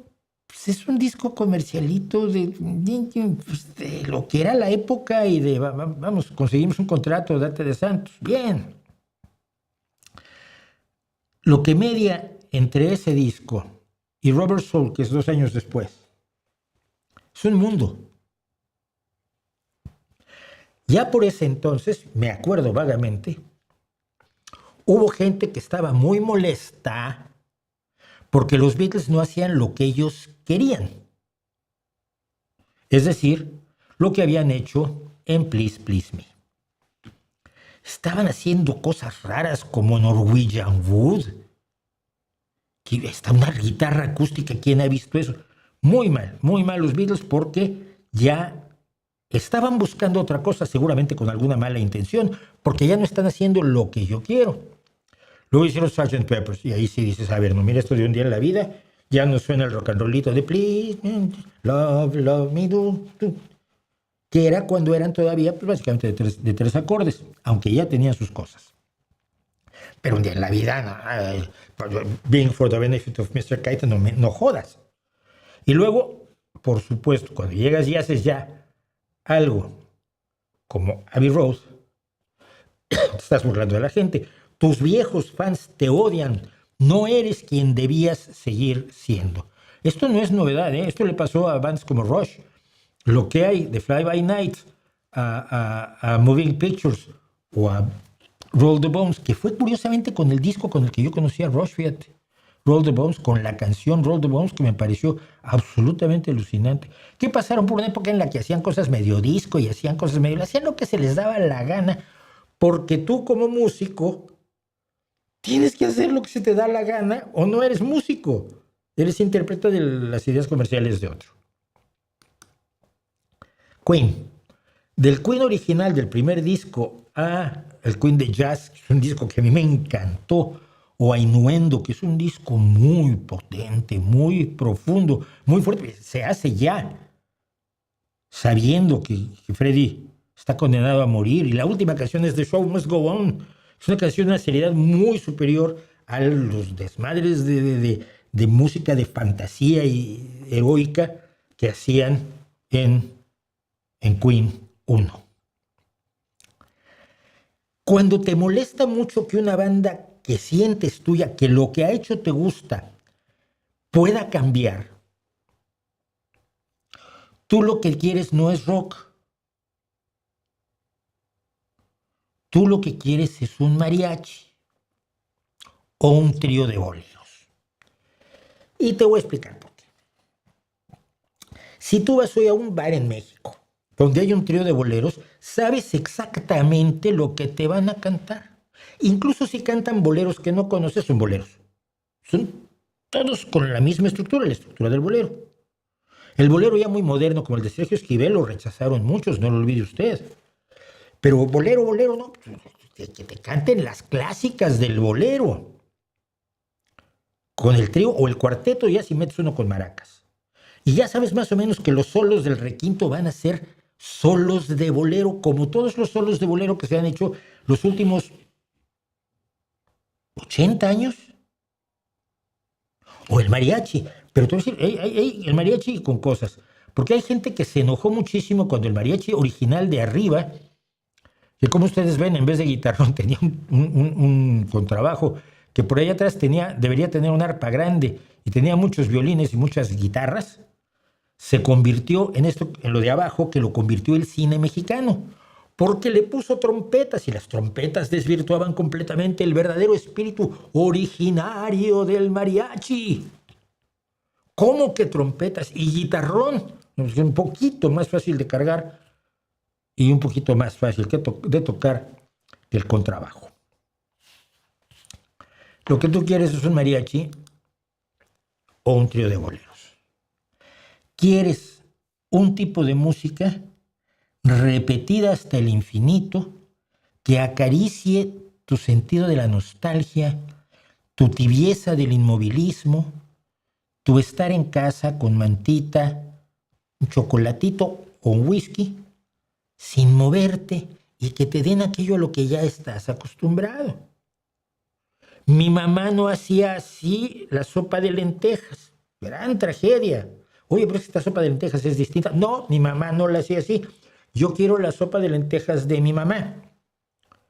Yo quiero que Bruce Springsteen no cante cosas así. Quiero que cante cosas como al principio. No quiero que Billy Joel evolucione, sino que cante lo que cantaba al principio. No quiero que los Rolling Stones se metan a hacer cosas tan complicadas cuando yo me gusta lo que estaban haciendo al principio cuando eran una banda de blues, porque empezaron como una banda de blues.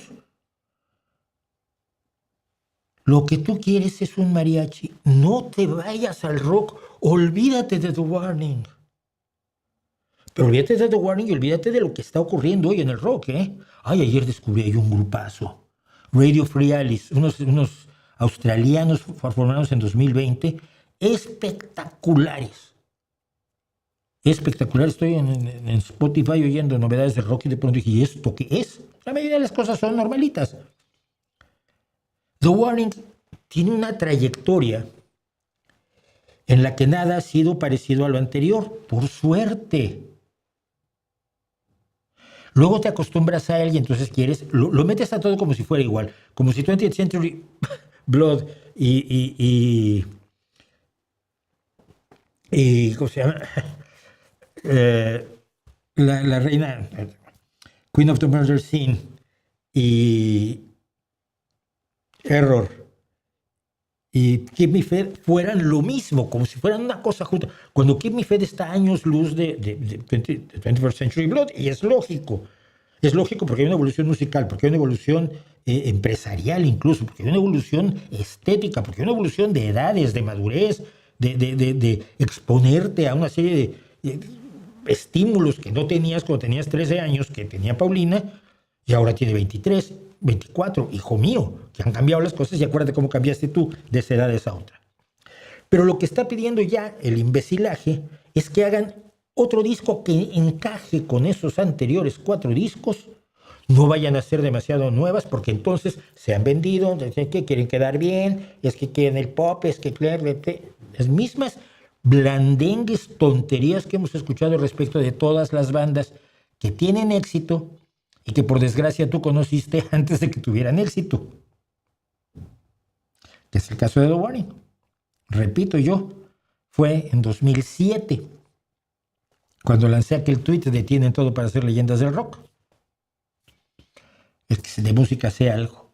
Así que mira, si tienes un problema con lo que vaya a hacer The Warning en una canción que no has oído, de un disco del que no tienes ni la más repajolera idea, ve a oír boleros. Si eres español, ve a oír pasodobles. La Jurado. Hombre, pues ir a La Jurado. Y a muchas otras mujeres que hoy están cantando lo que cantaba La Jurado. No te muevas de allí. Te vas a incomodar y además nos va a estar tocando mucho la moral a muchas personas que no necesitamos que nos hagas eso. Lo que tú quieres es un mariachi. Ay, se van a enojar. Me divierte tanto la idea misma de que se vayan a enojar. Voy a aportar algunas locuras de Fidel y el partido más actuales. La revolución energética y los profesores generales e integrales apoyados por televisores. Bueno, no sé. Verá el Clásico Mundial de Béisbol. ¿Cuál es el Mundial de Béisbol? Ya es el Clásico Mundial de Béisbol. Si el béisbol es de primavera, no hay béisbol ahora. Lo que hay es el Supertazón, que es la próxima semana. Ya no tengo forma de verlo, así que no creo que lo veré. Pero viene en abril veré la NBA. Y en abril viene la WNBA, las chicas que están jugando un baloncesto maravilloso. Algunos libros de ciencia ficción de los que casi no se hable, pero que se debería. La luna es una cruel amante de Robert Heinlein. Las cavernas de acero de Asimov. No tengo boca y debo gritar de Harlan Ellison.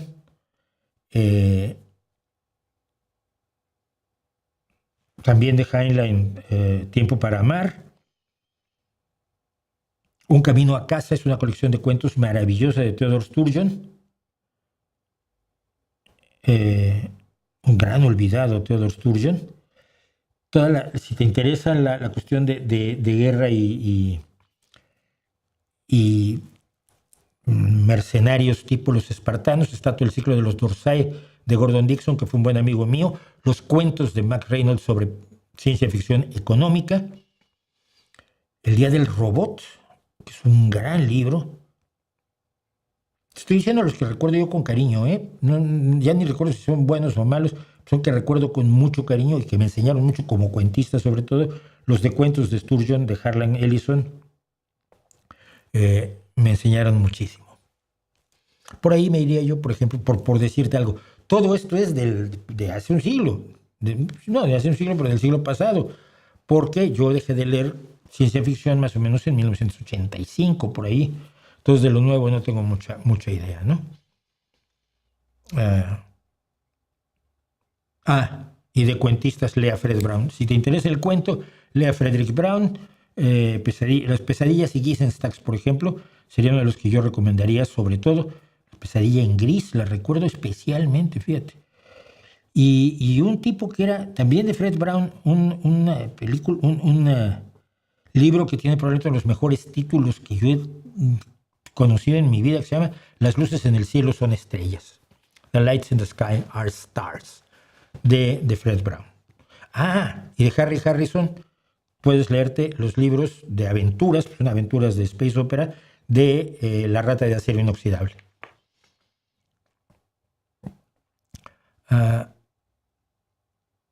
Dice la anticientífica que los envíos seguirán, ¿será? No lo creo. ¿Qué deporte masivo usted no soporta? No, me gustan todos. Algunos más que otros, ¿no? Por ejemplo, El fútbol sala no me entusiasma, pero puedo ver y disfrutar un partido de fútbol sala, no voy a verlo, ¿no? Deporte masivo, ¿no? El béisbol me encanta, jugué béisbol, mal, pero jugué. Jugué fútbol, mal, pero jugué. Baloncesto nunca jugué, soy pequeñito, pero tengo un hijo que juega muy bien y siempre fui aficionado. ¿Qué más? El voleibol me gusta mucho. Jugué en la escuela, nada más. ¿Qué más? Deportes así masivos, no hay más. El fútbol americano siempre lo vi todas las temporadas posibles y siempre fui a los Cowboys, por cierto. Y el único otro deporte masivo que se me ocurre es la Fórmula 1, que la veo desde 1967. Cuando tenía yo 12 años me llevaron al segundo premio, Gran Premio de México y sigo viendo la Fórmula 1. Muchas gracias a Onda Corta Project por decirme cosas bonitas. ¿Alguna opinión sobre el despido de periodistas del Washington Post? El Washington Post se va a convertir en Fox News escrito. Es a lo que se ha comprometido Jeff Bezos, que les sorprende, ¿no?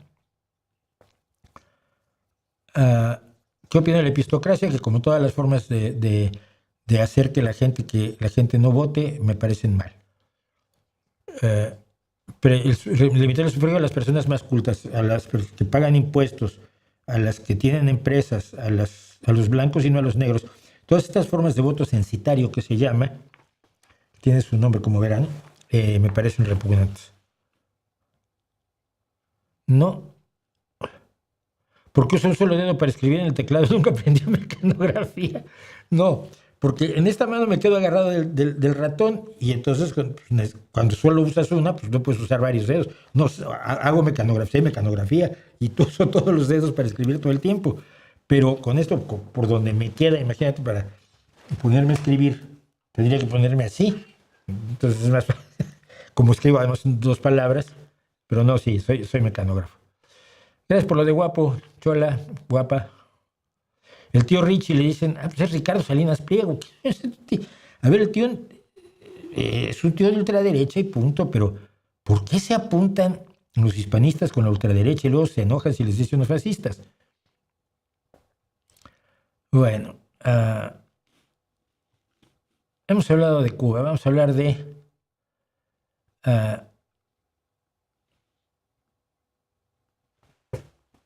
la cultura, una cosa que no se entiende mucho y que ahora en Estados Unidos está siendo parte del debate, pues no ha sido parte del debate durante mucho tiempo, pero creo que no la entendemos. Y es el tema de la cultura de las armas. ¿De dónde sale la cultura de las armas? De hecho, ya llamarla cultura tiene su miga. Pero es, digamos, algo que engloba las actitudes, creencias y comportamientos sobre armas de fuego que tienen y que comparten muchísimos estadounidenses y probablemente la mayoría de los estadounidenses. Y es una historia de amor que creo que empieza con la colonización británica en América del Norte. Bien, vamos a empezar por ese lado. Los que hablamos español, latinoamericanos o hispanoamericanos, no. Los hispanohablantes, incluidos españoles y demás, vivimos el hecho de que la conquista se hizo en nombre de la corona. Todo era para la corona. Y además, curiosamente, las guerras de conquista se hicieron contra ciudades-estado que ya controlaban su territorio. Es decir, el imperio mexica tenía control sobre todo lo que es Mesoamérica, sobre la parte del centro de México. No había grandes espacios vacíos donde no hubiera nadie, no. Había ciudades más grandes, más pequeñas, poblaciones y caseríos, todos ellos bajo el control de un imperio. Entonces tú te haces con el control de todo eso y de todo el territorio, apoderándote del imperio, que según Zunzunegui se hizo regalándoles gominolas a los mexicas que dijeron, ay, pues sí, les entregamos el poder a los señores enlatados que vienen desde Extremadura. Qué bonito. A este señor que le ha traicionado a su compadre Diego Velázquez. Bueno, pero por lo tanto el tipo de control que se llevó fue radicalmente distinto. La corona, a través del virrey, controlaba absolutamente todos porque todos eran dependientes de la corona. Lo que tenían lo tenían por la corona. La corona te daba la encomienda de una cantidad de indios, o la corona te permitía usar una determinada tierra o la corona te daba una mina y luego te traía negros para que trabajaran en la mina del África Occidental, ¿no? Digo, del África Oriental. No, del África Occidental, perdón. En el norte no pasó lo mismo. Primero que nada, la Gran Bretaña no quiso meterse en América por el Tratado de Tordesillas, pero finalmente decidió que el Papa se la soplaba. Y más de 100 años después de que los españoles tuvieran ya dominadas varias islas caribeñas, Santo Domingo, Puerto Rico, Cuba, fue entonces cuando la Virginia Company of London, que era una empresa comercial, sí, creada por el rey, pero era una empresa comercial. Y esa empresa comercial que tenía accionistas, y los accionistas que buscaban ganar dinero, que sus inversiones les generaran dinero. Y entonces la Virginia Company of London le dio un charter, una carta, un permiso a un grupo de personas para que se fueran a lo que hizo en Estados Unidos, a la América del Norte, en la costa oriental, para que se instalaran allí, trabajaran allí y produjeran para que ganaran dinero los accionistas. Esto no empezó a ser rentable sino hasta 1612, cuando se empezó a cultivar un tabaco que le gustaba a los británicos. Entonces, no exportaban plata y oro. Ni eran el intermedio, como fue México, entre las riquezas de Oriente, a través de la nao de Filipinas o nao de China, que llegaba a Acapulco y cruzaba a pie, pasando por Puebla, dejando un montón de riquezas en Puebla, hasta llegar a Veracruz y luego reembarcarse a España. No, eran los productos agrícolas de los colonos británicos los que hacían la riqueza, no tanto de la corona como de los accionistas de la Virginia Company of London. Entender esto es fundamental porque los colonos lo que necesitaban armas porque no llevaban un ejército, un grupo armado como aquel que llegó con Cortés o con Pizarro. Iban por libre. Necesitaban sustentar su presencia territorial con las armas. Territorios que no sabías de quién eras, ponías 4 palos, decías esto es mío, y te ponías en medio con tu arma. Sin el arma, los indios que no tenían muy contentos no querían ser convertidos al anglicanismo ni ser súbditos de la administración colonial, como tampoco lo querían los indígenas mexicanos, aunque diga lo que diga Zunzunegui, los indígenas recuperarían ese territorio. No, pues eso no tiene que ser tuyo. No tenemos propiedades de tierra, pero tú tampoco. Había delincuentes. Y si estás solito en tu rancho, pues si no tienes armas, estás frito. No es lo mismo que tener una hacienda con multitud de trabajadores encomendados, algunos esclavos, otros indios encomendados, y un montón de gente de pobres españoles que te trabajaban de guardias o de peones. Si tú eras tu ranchito como colón estadounidense, probablemente lo defendías tú con tu fusil. Y, por supuesto, los españoles que querían echar a los británicos que se habían metido en la América, que no les permitía el Tratado de Tordesillas. Mientras Nueva España y Perú, ¿cuál era? La Nueva Galicia, no me acuerdo. Eran potencias mineras, Estados Unidos era una sociedad agraria menos estructurada. Una cosa que formaron los estadounidenses, los colonos británicos que no eran estadounidenses aún, británicos y holandeses, muchos venían huyendo de la corona, huyendo de la persecución religiosa. Se unían en milicias.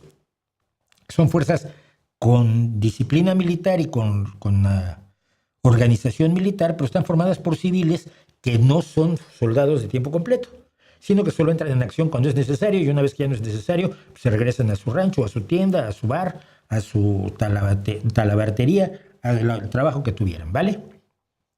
Esas milicias que fueron organizadas para defenderse de diversos enemigos fueron fundamentales en la independencia de Estados Unidos.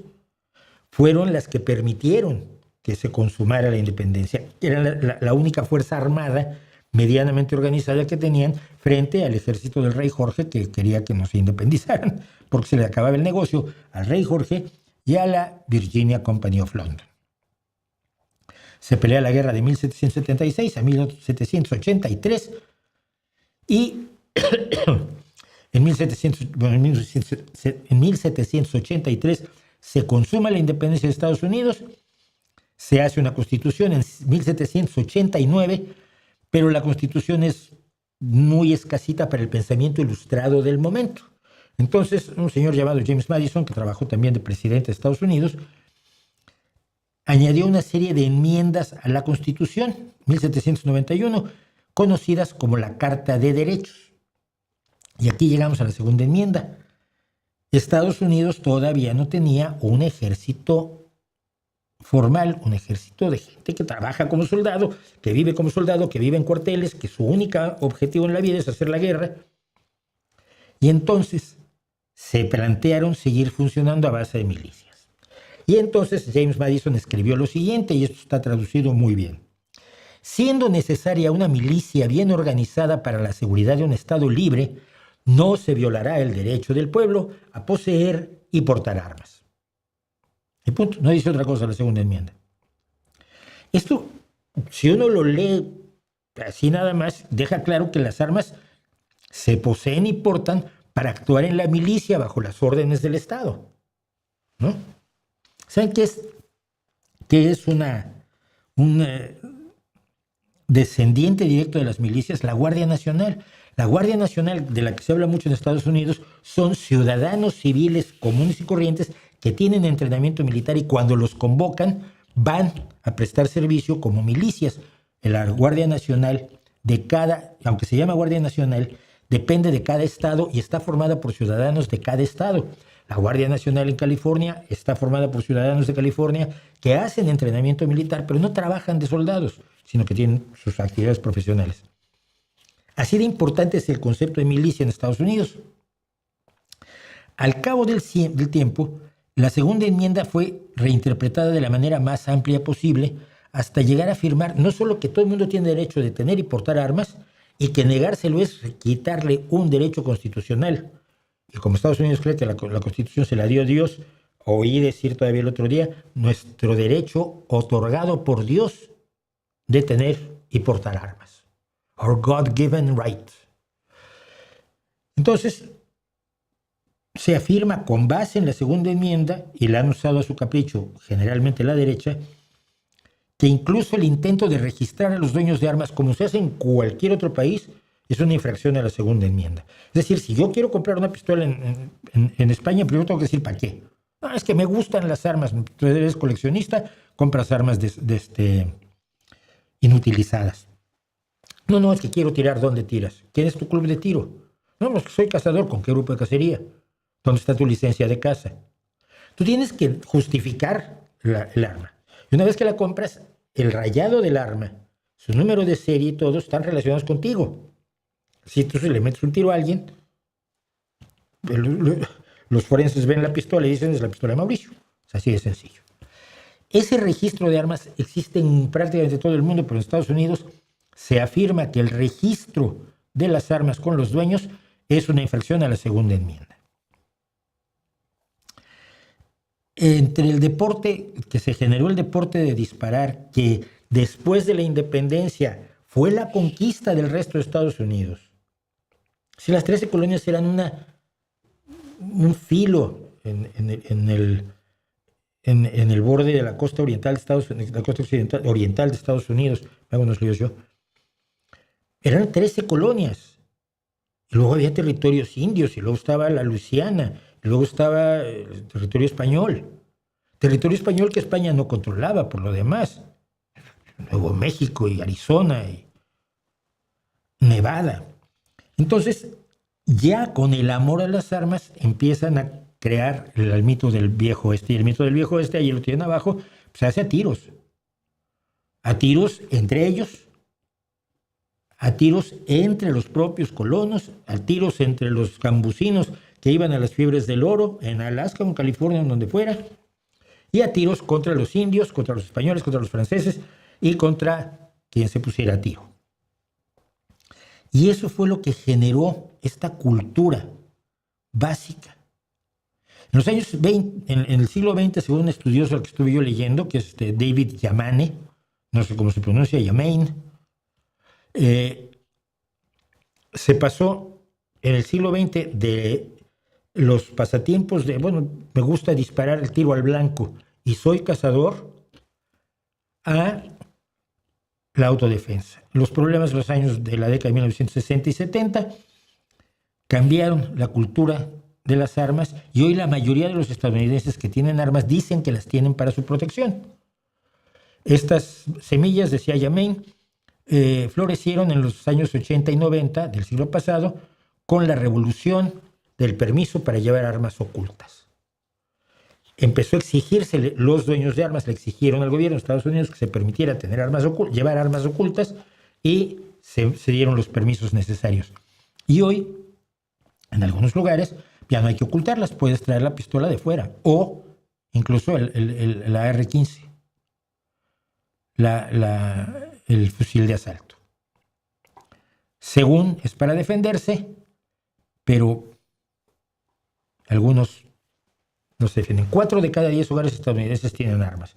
Estados Unidos tiene el mayor número, la mayor cantidad de asesinatos per cápita, obviamente proporcionalmente, por armas de fuego del mundo. Estados Unidos es el sitio que tiene más tiroteos contra población civil por parte de un loco que se sube a algún lado con una fusil, que en el resto del mundo, donde esto pasa muy poco, o pasa incluso por motivos ideológicos, o por algún motivo, por motivos religiosos. Estoy pensando en la matanza de jóvenes socialistas en Utoya, o estoy pensando en las matanzas en las mezquitas en Nueva Zelanda, donde el que va a hacer una masacre va porque tiene una motivación, no porque me caen mal o porque eran mis compañeros de clase, ¿no? Tiroteos en escuelas no hay prácticamente en ningún lado del mundo, entre otras cosas porque no hay armas, pero también porque no hay esa cultura de que las cosas se resuelven a tiros, ¿no? El cine estadounidense ha hecho muchísimo por convencernos de que los problemas, los graves delitos y los grandes enfrentamientos no se resuelven con la inteligencia, el conocimiento, la aplicación de la ciencia y el uso de métodos inteligentes y que respeten los derechos humanos, sino que todo se resuelve a tiros. 4, decía, de cada 10 hogares de Estados Unidos aceptan tener armas. Yo creo que algunos más las tienen y no lo aceptan. Todo eso crea un mundo en el que cuando ves videos de chicos estadounidenses que vienen a España y preguntan qué se hace para evitar los tiroteos en las escuelas, se quedan extrañadísimos de que los miren como diciendo que aquí no hay tiroteos. ¿Cómo no hay tiroteos? Es lo más normal que haya tiroteos. Tiene que haber un policía en la escuela y tiene que haber un arco de detección de armas a la entrada y los niños tienen que estar educados de cómo tienen que protegerse cuando haya un tiroteo en su escuela, que es cosa que los niños beben desde que son pequeñitos en las escuelas estadounidenses. Eso también crea la cultura de las armas. Para que lo sepan ustedes, que no es tan gratuito ni tan extraño, por desgracia, y al mismo tiempo que es el gran cáncer probablemente.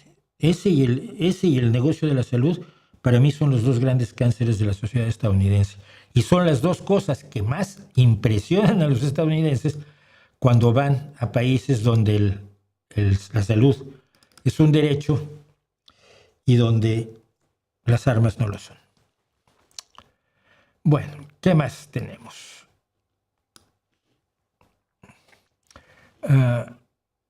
El señor más lamebotas de la historia, no sé quién. Trata de cambiar la historia a favor de la burguesía por formar parte de esta. Yo no sé por qué. No hay gente que es tonta por convicción, ¿no?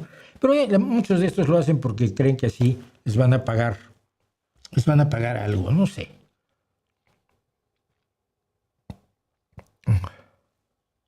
Dice el Frank México, que es refrescante escuchar que no hay libros que todo el mundo tendría que leer. Bueno, sí, es que son universos distintos.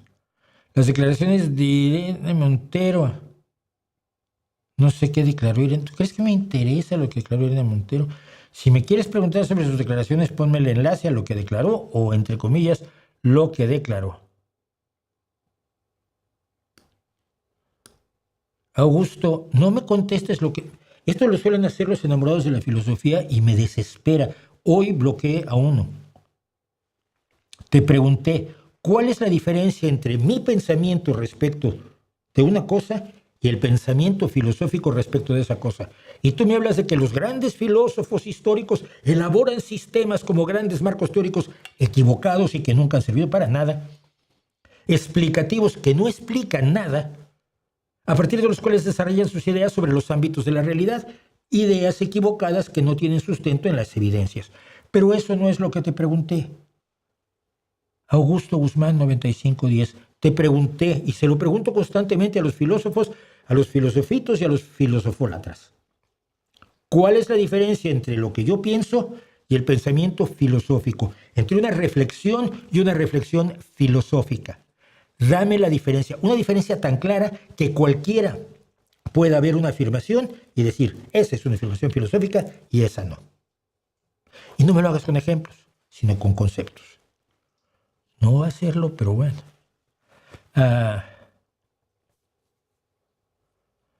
Bueno, sí, hay cosas que he escuchado, no sé, donde hay varios Méxicos, ¿hay condiciones para suponer un México dividiéndose en el futuro? No, no hay condiciones para aquel. El único separatismo que hubo más o menos en México fue el de Chiapas y se les quitó muy pronto, ¿no? El del Soconusco.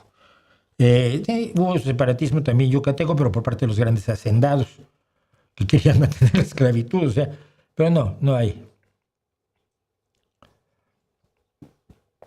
Jazz es un gran álbum, irónico que no tenga canciones de jazz. Es que eso es todo, lo primero que haces, dices, los Queen va a ser jazz, pones el disco, lo oyes completo. La primera vez me acuerdo y dije, igual, no tiene nada de jazz. ¿Qué pienso del Spanglish? Que no hablas inglés o hablas español. Primer y segundo Dream Team ideal de la historia de la NBA según tu criterio, no me hagas eso. No me hagas eso, pero bueno, el Dream Team es el Dream Team. Larry Bird, primero es Larry Bird, luego vienen los demás. Larry Bird, Magic Johnson, Michael Jordan, Dennis Rodman, y el otro se me olvida su nombre. Bueno, puedes poner a Charles Barkley. Y sin embargo de allí tienes generaciones enteras para llenar un montón de equipos. Tienes a Dr. J, tienes a Kareem Abdul-Jabbar. No hay, ese Dream Team es inexistente. No puedes decir quiénes son tus preferidos. Yo te acabo de nombrar cuáles son mis jugadores favoritos. En otra época pues, tendría que meter a Kobe, que llegó a jugar con LeBron James, ¿no? Pero que esta época, por ejemplo, en esta época que LeBron ya es el ayudante de Doncic, en esta época tienes lo que queda de James Harden, sigue jugando muchísimo, Anthony, Luka Doncic, Jokic, Hugo González, un español que está rompiendo a los Celtics, se ha convertido en la sensación del momento. Pero tienes a jugadores de primerísimo nivel, Haliburton. Me pongo a buscar nombres en la cabeza, porque además no soy tan bueno con los nombres como todo el mundo sabe, y me sobran. No lo haría yo. Te digo, el Dream Team para mí es el Dream Team que vino a Barcelona. Y que era el final de una generación, el final de la generación de Magic y Larry, y el principio de la generación de Rodman y de Michael Jordan, ¿no? Se cuenta esta anécdota de que estando concentrada la selección estadounidense, el Dream Team, estaban conversando, porque ya eran amigos para entonces, después de odiarse tanto, Magic Johnson y Larry Bird, y estaban jugueteando, y estaban con Michael Jordan, y Michael Jordan se giró, y con el puro, porque siempre todavía fumaban en los entrenamientos, les dijo, ustedes fueron grandes, hay un nuevo sheriff en el pueblo. Y según cuenta Magic Johnson, miró a Larry lo miró a él y dijeron, el nuevo sheriff en el pueblo pues era Michael Jordan. No tengo boca y debo gritar, se hizo popular entre los jóvenes por una caricatura que salió el año pasado, The Amazing Digital Circus. Eso lo tengo que apuntar. Eso lo tengo que apuntar y me lo apunto aquí, porque es importante.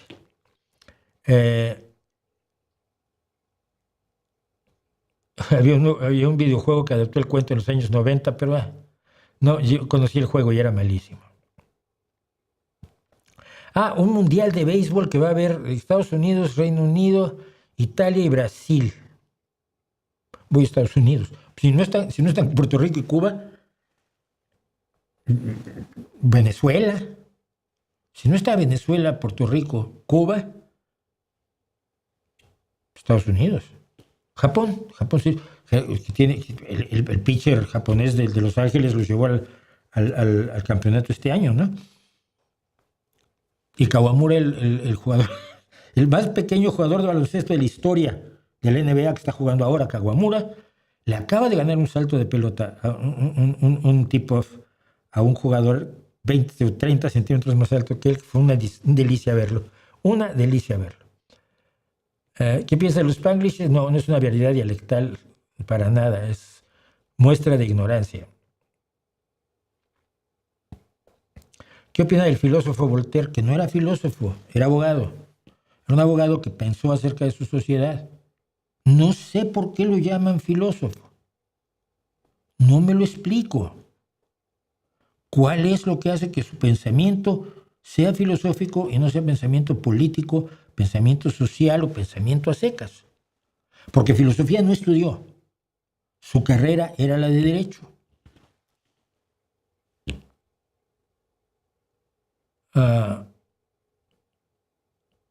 El boicot de consumo de comprar productos o servicios de una empresa, sector o país puede funcionar cuando realmente es un movimiento social amplio contra una empresa, por ejemplo. Contra un país no. Contra un país no funciona porque siempre lo comento yo, ¿no? Si tú haces un boicot contra el McDonald's aquí en España, estás pasando a torcer a los confranquiciatarios del McDonald's, que son los dueños de las tiendas en sí, de los restaurantes, son los que han invertido dinero en España, a los proveedores que son españoles, los ganaderos y los del pan y los de los tomates y los de la lechuga, no vienen de Wichita Falls, ni de Nantucket. Todo eso se compra aquí. De hecho, se compra en el mercado más bien cercano, porque conviene económicamente. Y luego pasas a torcer a los chavales que escriben, que están trabajando en el McDonald's. Y a McDonald's, la central en Estados Unidos, le da completamente igual que haya una... O sea, le afecta muy poco económicamente que haya un boicot en España, por ejemplo, ¿no? Aquí, cuando los chicos del Burger King, que está enfrente de mi casa, se entraron en conflicto con el dueño, con el franquiciatario, porque lo de siempre, los pagaban menos de lo que debían, los hacían trabajar horas extras sin pagarlas, había malas caras, malos modos, malos tratos y despidos injustificados. Y yo fui con ellos, estuve hablando con ellos, les dije, mira, yo los apoyo y si necesitan algo de la prensa, los puedo acercar a la prensa aquí y allá. Cuentan con todo mi apoyo, pero lo que no vamos a hacer es un boicot porque encima los dejamos sin trabajo a ustedes. La realidad es más compleja de lo que la gente cree. ¿Qué opinas de lo que escribió en X el dueño del mismo acerca del presidente de España y de los cubanos que apoyan el bloqueo a Cuba, aunque eso signifique más pobreza? Bueno, los cubanos que apoyan el bloqueo a Cuba, no tengo datos de por qué lo hacen, pero vamos a ir a esto que está en el control de las redes. A ver. Siempre ha habido un problema con las redes respecto a su control, respecto al anonimato. Yo escribí ampliamente sobre el anonimato en redes hace muchísimo tiempo, en mi viejo blog El Retorno de los Charlatanes. Ahora voy a hacer mecanografía. Sí, para que no diga. En El Retorno de los Charlatanes escribí algo sobre el anonimato. Pero curiosamente estaba yo de acuerdo con uno de los fundadores de... no lo encuentro. No está a mano. De los fundadores de Internet. Mira, si alguien tiene miedo de que lo maten, como la gente que saca vídeos de Irán, tiene todo el derecho al anonimato.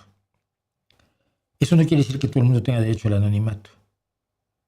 Si no está en peligro tu vida, chico, si no está en peligro tu empleo, si no está en peligro tu familia, no es necesario el anonimato. Sobre todo porque el anonimato se ha convertido precisamente en el parapeto para los más miserables, para que sean impunes. Ustedes saben que yo no soporto el anonimato. Ok, si hay gente aquí que es anónimo, que usa seudónimos, pero cuando alguien usa el seudónimo como máscara para poder tirar patadas a los bajos, lo bloqueo de inmediato. ¿Es necesario controlar las redes? Sí. ¿Cómo? Nadie tiene muy claro cómo hacerlo y hay varios intentos. Miren, en Australia se ha prohibido el acceso de los niños menores de 16 años a las redes. Eso me parece una salvajada.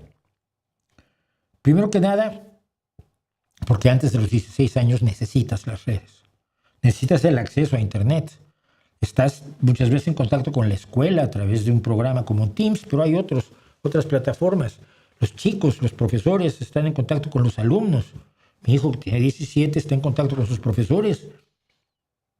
Y el día que se levanta, un día, no pasó una sola vez este año, se levantó con dolor de cabeza, se sentía muy mal del estómago, y mandó un mensaje a su profe, yo no voy a ir, luego me dicen que sí, ¿cómo no? Antes de que empezara la clase, lógicamente. Entonces, resulta discriminatorio, irracional y absurdo cortarle el acceso a las redes a los menores de 16 años. Por lo tanto, lo que tienes que hacer es controlar el acceso a redes. El acceso a redes debería controlarlos los padres, pero no lo hacen. Y entonces están trasladando su responsabilidad al Estado. Yo creo que mal hecho. Bueno, dicho eso, si lo que quieres es alejarlos de cosas como la violencia, el porno, los trucos sucios para las tareas y esto, te tengo una noticia. Vas a fracasar. Porque siempre tendrá un amigo de 17 años que le dé acceso, un primo, un hermano, un conocido, que le dé acceso al de 16 y el de 16 le puede dar acceso al de 14. Entonces, nuevamente, resulta lo que se conoce como un brindis al sol. Vas a hacer algo para que los chicos no entren a las redes, sabiendo que los chicos van a seguir entrando a las redes. Que ciertas cosas como los sitios de porno exigen realmente que demuestres que tienes 18 años para poder hacer uso de para poder ver su oferta, me parece muy buena idea. Hay muchísimas cosas para las cuales tienes que demostrar tu identidad en las propias redes, Tú tienes que demostrar tu identidad para hacer un montón de cosas en la red y te piden a veces un documento, fotocopia de tu pasaporte, que te hagas un selfie, que demuestres que eres la misma persona, que des una cuenta bancaria ¿qué hacían con la cuenta bancaria? Esto lo hacía Google. Depositaba 1 céntimo y tú tenías que avisar que ya habían depositado el céntimo y entonces ya sabían que sí es cierto que era tu cuenta bancaria. Es normal. Conforme más actividades sociales, económicas, políticas se llevan a cabo en las redes, más normal que la gente se tenga que identificar como se identificaba ante un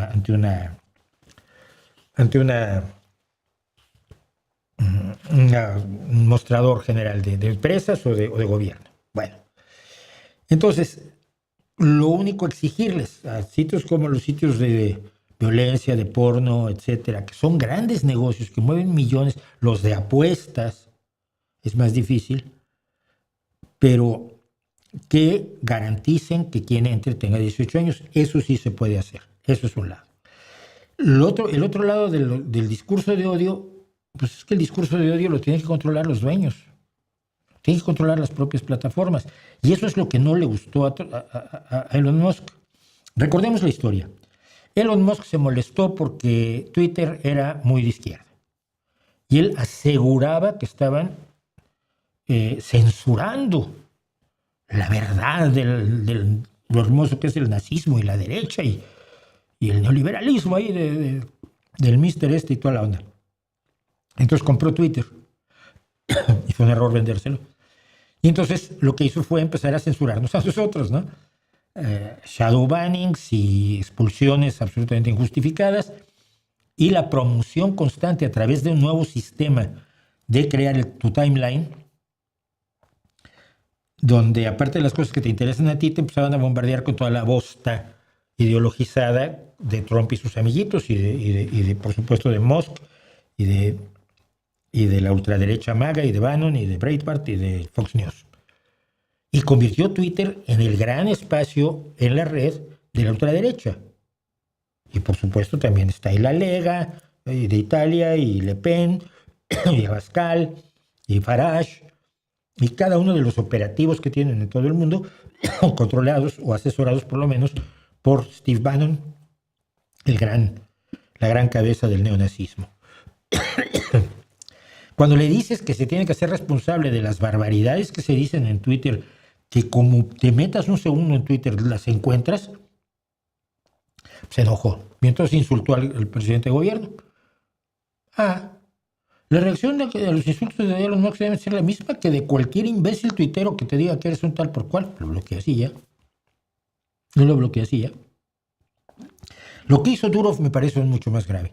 Telegram se ha convertido en un sitio donde por su estructura, por su arquitectura propia, es un lugar excelente para que se lleven a cabo operaciones clandestinas, venta de drogas, venta de armas, venta de pornografía infantil, operaciones políticas y operaciones de terrorismo que se han estado organizando en Telegram.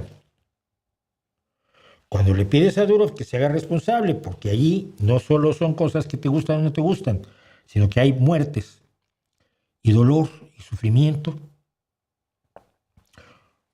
Y la reacción de Durov, el dueño de Telegram, el presidente y dueño parcial de Telegram, su fundador, es enviarle un mensaje a todos los españoles que tienen Telegram en contra del gobierno, que acaba de demostrar por qué es necesario controlar a estos miserables.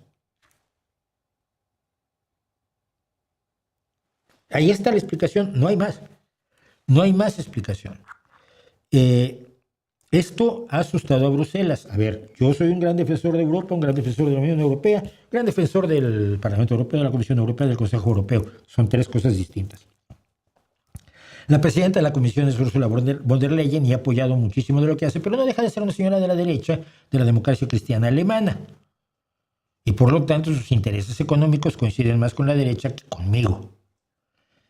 Y se ha asustado un poco la señora von der Leyen de la actitud del presidente de gobierno español. Quizás es imprudente Pedro Sánchez, no lo sé. Yo creo que esto está perfectamente calculado, pero no lo sé, solo lo supongo.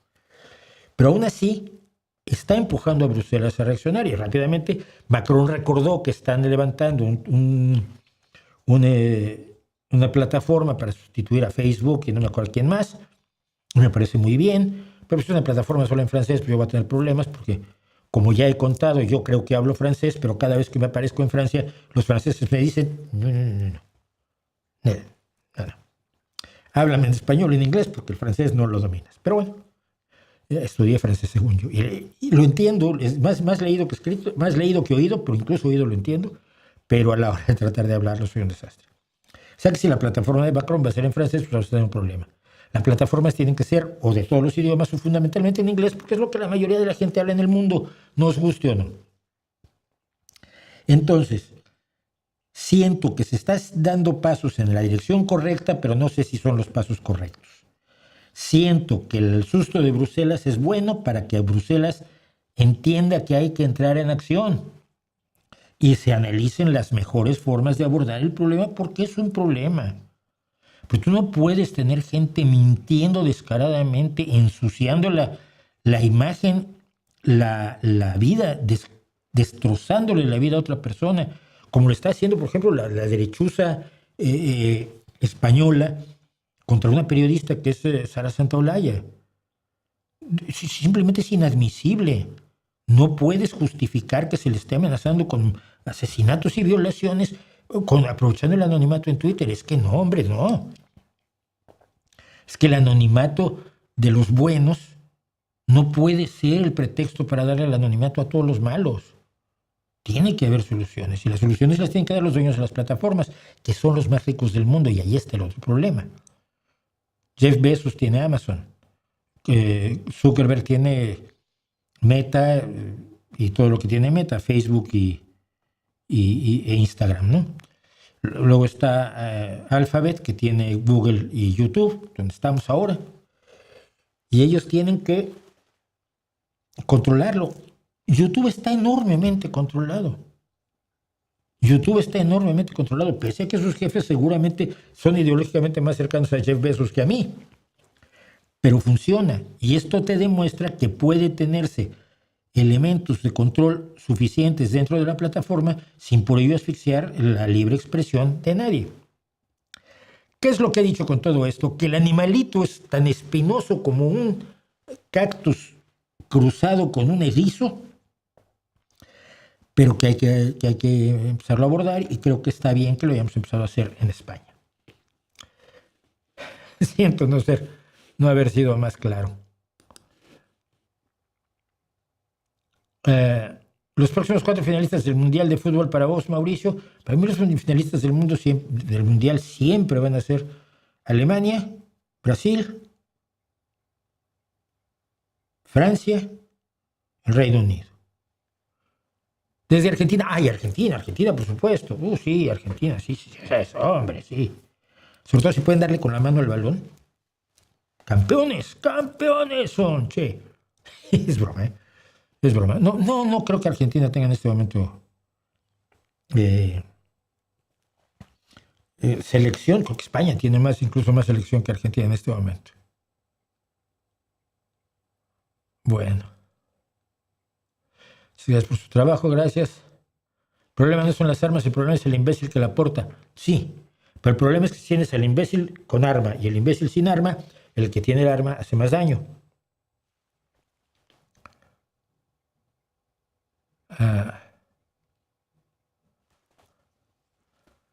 Los tiroteos en escuelas también tienen motivaciones ideológicas. No es cierto. Cuando un chico de 13 años agarra el fusil de su padre y va a matar a sus compañeritos, no tiene una motivación ideológica. No me digan estupideces, por favor. Traten de controlarse. ¿Qué ideología tienes a los 16, 17, 18 años? Hemos visto a estos jóvenes, yo he visto los vídeos de estos chicos entrando a un salón de clase de chicos que ni conoce, a rociarlos con metralla. ¿Qué motivación ideológica puede haber ante eso? No las hay. Hay una costumbre de que las cosas se resuelven a tiros. Y las frustraciones que tenga yo como adolescente, en vez de abordarlas de otras 20,000 formas que las puedo abordar, entre ellas aguantándome hasta llegar a la edad adulta, donde generalmente se da uno cuenta de que eran irrelevantes, lo que hago es tomar un arma, matar a un montón de niños y luego darme un tiro yo. No.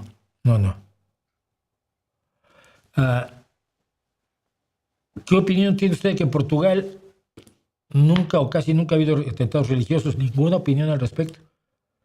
Conozco escritores que usan 10 dedos, yo uso 10 dedos. Conozco escritores que usan 2, muchos. Escritores profesionales que son de muchos. Y periodistas. Porque me acuerdo sobre todo cuando usábamos máquinas de escribir. Esto ya no existe porque cada quien va con su portátil. Pero cuando uno iba a algún evento, una de las obligaciones de la organización y del departamento de prensa del evento era poner una sala de prensa. Esto, por ejemplo, cuando iba yo a cubrir para la jornada, iba yo a cubrir el Festival del Caribe.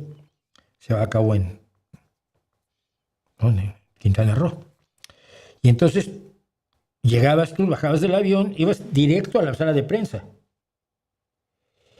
y buscabas una máquina de escribir, eran unas Olimpia grandotas así. La primera que tuvieras, le quitabas la tapa blanca, metías una hoja de papel, girabas el rodillo y salía la hoja y decías Mauricio Schwartz. Y ya te ibas, te registrabas al hotel, te ibas a cenar, te ibas a lo que sea, porque ya nadie iba a tocar esa iba a ser tu máquina de escribir, porque generalmente había más periodistas que máquinas de escribir. Y entonces el último que llegaba tenía que esperar que alguien terminara de hacer su nota para poder redactar la suya. Entonces era la guerra de las máquinas de escribir cada vez que llegábamos a un evento como periodistas. Y sí, muchos periodistas, buenísimos periodistas, pero eran de aprendí con una absurda, muy sencilla, un sencillo programa de cómputo, de computadora, pero que era trivial en una computadora muy primitiva. Debe haber sido una AT, cuando mucho, una XT, una AT. Y ese programita, que tenía el nombre de una dama que ya he olvidado, algún día quizás lo recuerde, con ese programa aprendí yo a hacer mecanografía a los 30 años.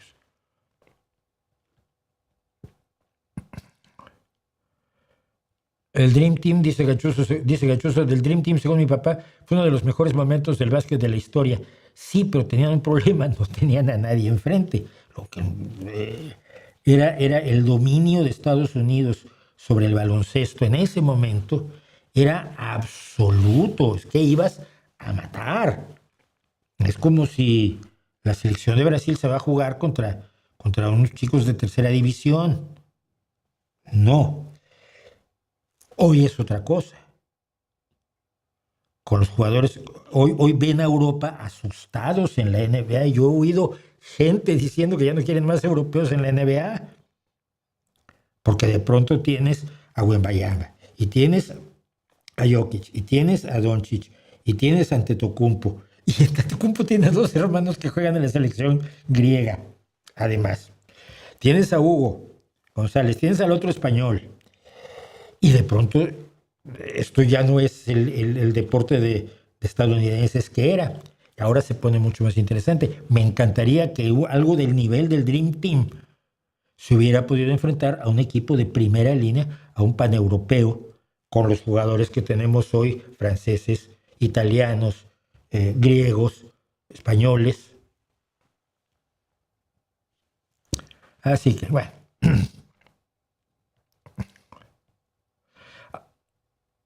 Dios mío, a ver, Augusto, ahora insistes en no responderme y te vas para otro lado. Te voy a banear ahora, pero te voy a decir, hay historiadores, sociólogos y demás disciplinas que han trabajado a partir de los marcos del marxismo y que han producido basura marxista, que se ciñe a la doctrina y a los dogmas de las creencias de un filósofo de mediados del siglo XIX y con ello pretenden abordar el siglo XXI. Y el resultado es inútil salvo para otros marxistas que creen lo mismo que ellos. Es un pedo religioso. Es un asunto meramente religioso.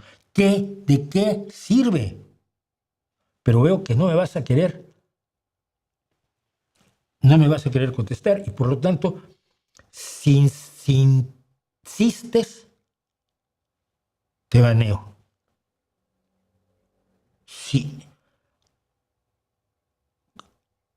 Muchas personas inteligentes que valoran a la filosofía. ¿Qué es la filosofía? Defínela. No has podido definir qué es un argumento filosófico. No has podido definir qué es una reflexión filosófica. Y ahora hablas de la filosofía. ¿Qué es la filosofía? Te puedo pasar 50 definiciones distintas de filósofos y ninguna se parece a la otra. No saben de qué están hablando.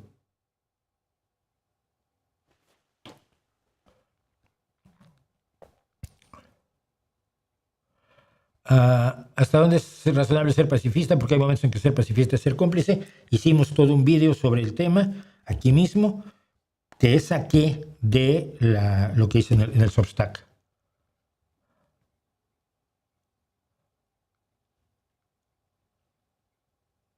Dios mío, no puede ser tan tonto. Perdón, pero es que sí lo tengo que decir. Luis Alberto Arenas. Si el embargo a Cuba no existe, el embargo a Cuba existe. Hablé todo el tiempo que existe un embargo, no un bloqueo, que un bloqueo es naval, que hay un embargo. Dije no menos de 100 veces, no, de los 20 veces sí dije, cómo es el embargo, de qué consta el embargo, por qué hay que quitar el embargo.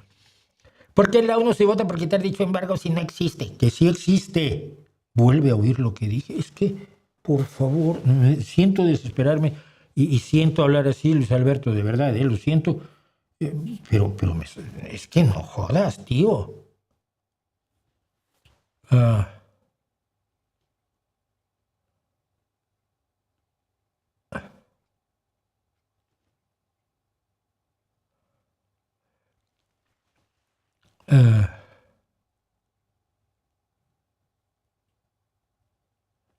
Bueno, qué cosas que se supone que haya dicho Jordan. Le inventan tantas cosas de inteligencia artificial haciéndole decir a Michael Jordan cosas que nunca dijo. Que bueno. Vamos a... Uy, se nos hizo tardísimo.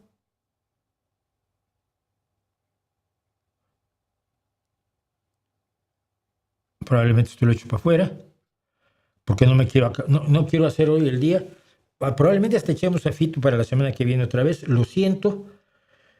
Y lo siento, nos vamos a alargar un poco, pero la galería nocturna no la quiero dejar. Lo siento. Esta es nuestra galería nocturna.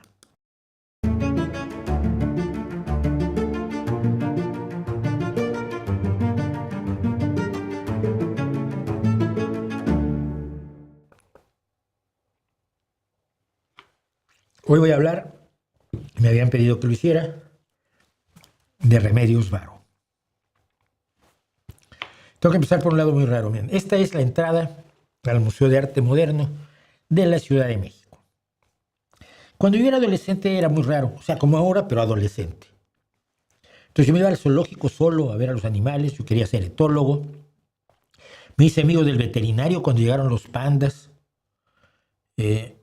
Observaba yo apasionadamente la jaula de los babuinos o papiones jamadríadas, porque eran el tipo de sociedad que estudiaban algunos etólogos que yo había leído, y me parecía, ahí como sentía yo que sabía yo algo, ¿no? Luego me iba yo solo al Museo de Arte Moderno. Y sobre todo iba yo a ver a una serie de pintores mexicanos. Es un museo de arte moderno mexicano. Pero iba yo a ver a una serie de pintores que me apasionaban, principalmente una llamada Remedios Varo, que era una persona que había nacido en Cataluña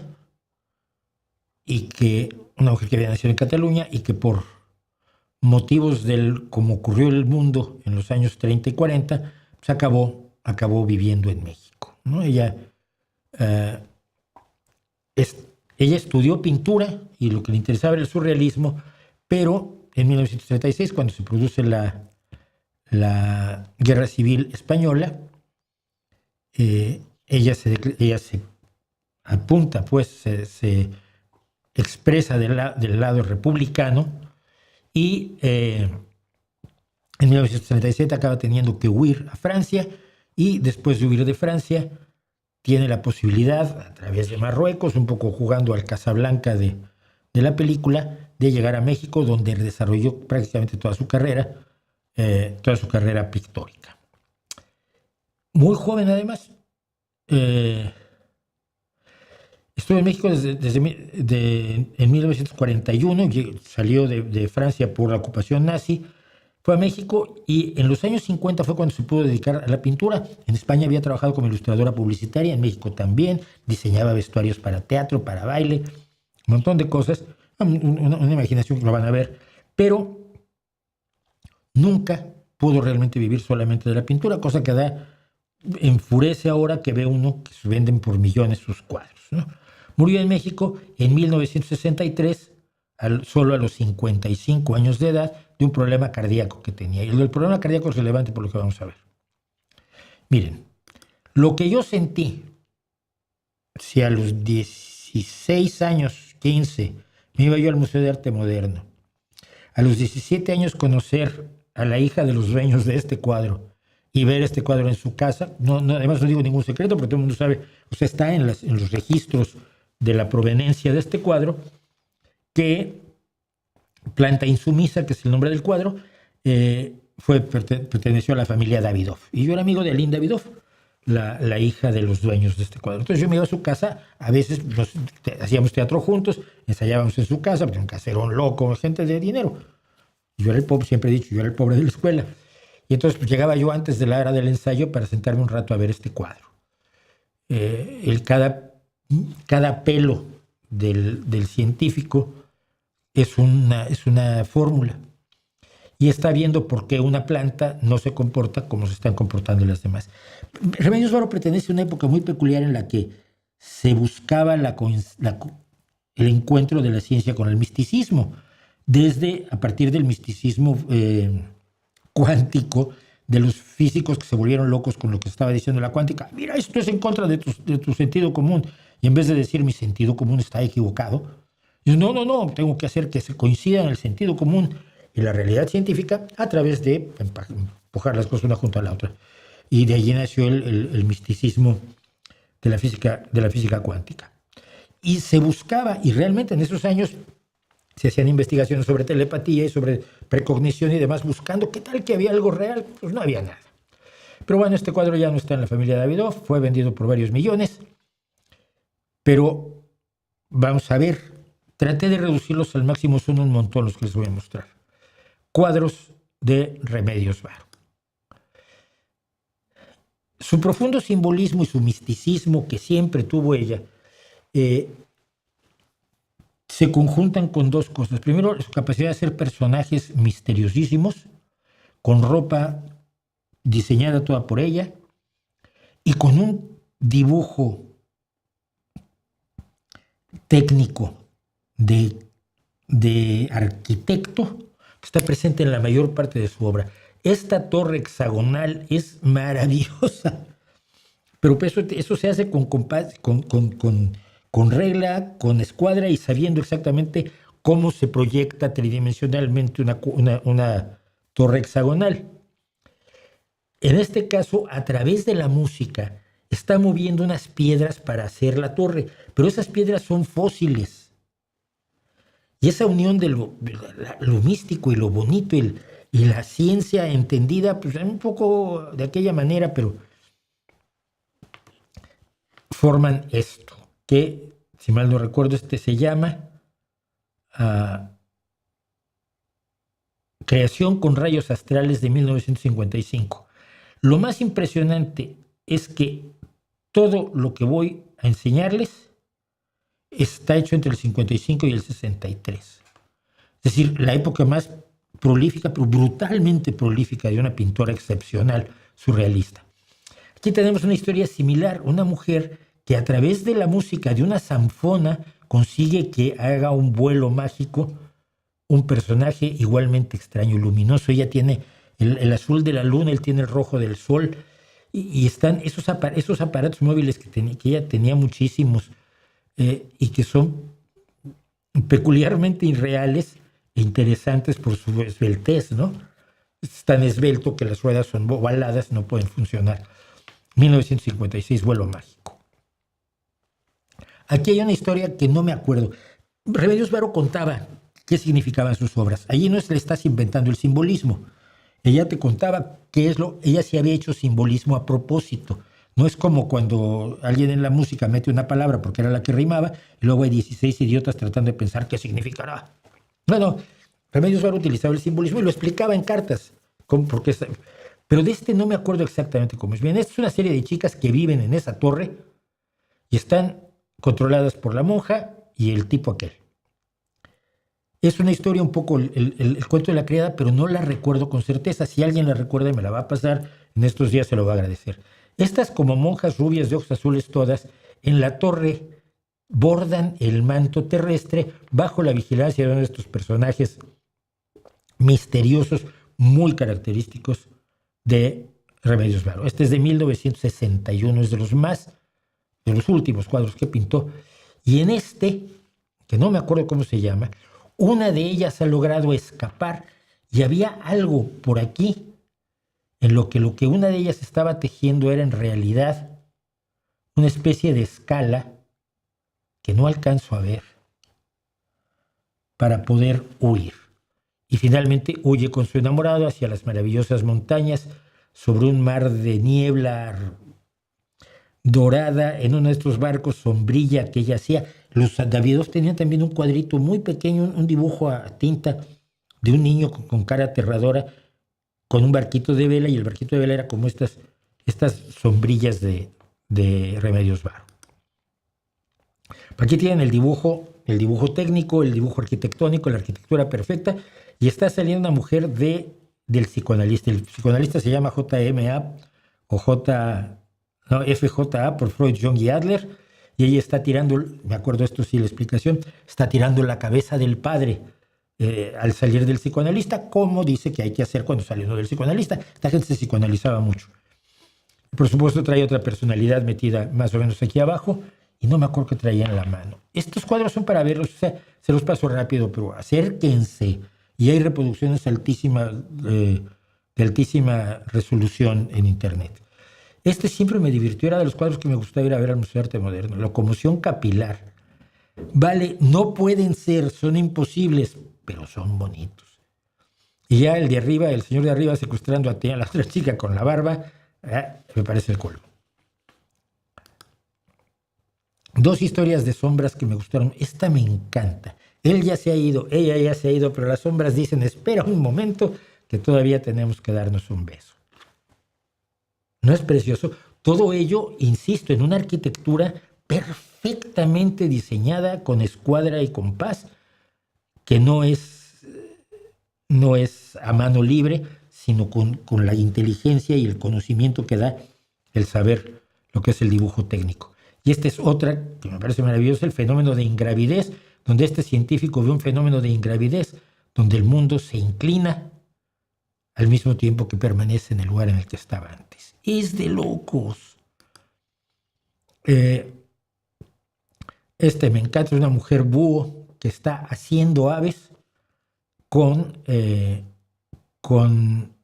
luz de estrellas o luz de luna y algunos otros materiales misteriosos también tomados del cielo que le dan la paleta con la que los pinta. Se llama La creación de las aves, es de 1957.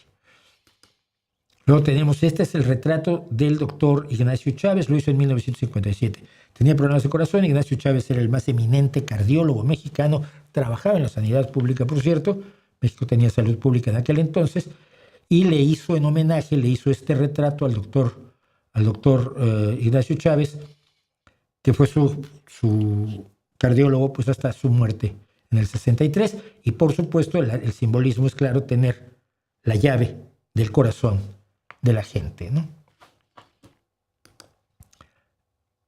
Este es el juglar, también conocido como el mago, y por alguna causa es el juglar y el mago, pero lo que es interesante, aparte de, otra vez, el ambiente arquitectónico que crea son ciudades posibles y reales, ¿no? Y hechas con un sentido geométrico extraordinario, tanto como el carro del juglar o mago, ¿no? Y la uniformidad del público gris que lo ve, no sé qué significado le haya dado ella, no me puse a meterme en ellos, porque yo el arte no me gusta mucho entenderlo, me gusta sentirlo. En todo caso me sigue fascinando, tantos años de verla y sigo viéndola como si fuera nueva.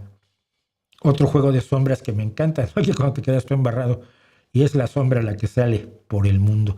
Esto tiene referentes literarios fantásticos, referentes cinematográficos sin duda, pero me encanta la resolución que da ella, y siempre hay un personaje raro por allí, en esas construcciones que hace Remedios, un personaje revisando las cosas detrás del visillo, detrás de la cortina. Siempre, estaba, si mal no recuerdo, en el Museo de Arte Moderno, y siempre me impresionó la luminosidad que tiene el personaje, que es ella, que está acudiendo a una llamada mientras la vigilan seres que viven en las paredes. O sea, cuando tú hablas de surrealismo tienes que hablar de Magritte y tienes que hablar de Remedios Varo. Para mí son los puntos culminantes, ¿no? Porque lo desafían todo, pero no con intento de desafiar, sino con intento de dejar volar la imaginación. O es la impresión que a mí me da. 1955, Ruptura. Este personaje se va, mientras 6 personajes idénticos a él lo ven como si ha liberado, dejando abierta la puerta de la que salen además, por supuesto, aves, mariposas o simplemente trozos de tela que huyen con él. Este es uno de los mejores chistes que hizo, junto con el siguiente, los mejores chistes pictóricos que hizo Remedios Varo son los vampiros vegetarianos. ¿Y qué comen los vampiros vegetarianos? Pues frutas rojas. Todo ello acompañado de 2 gatogallos que son de los mejores. Tiene muchos personajitos así, muy inspirados en Leonora Carrington, que fue su gran amiga. Los Gatogallos me parecen espectaculares y divinos, y nuevamente todo ello dentro de ese ambiente arquitectónico que ella era capaz de crear. Y esto. ¿Qué pintan los pintores que me enseñaron a ver a mí? Pues naturalezas muertas. ¿Qué pasa si una naturaleza muerta resucita?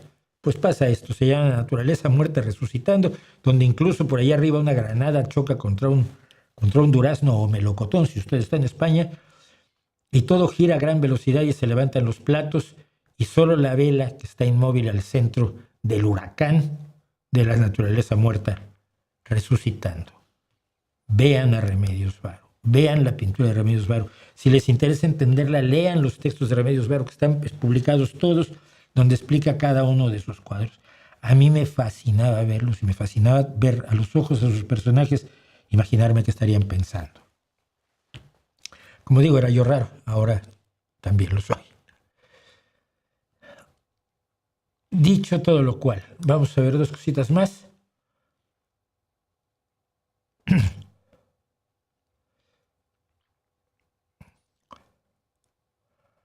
A ver.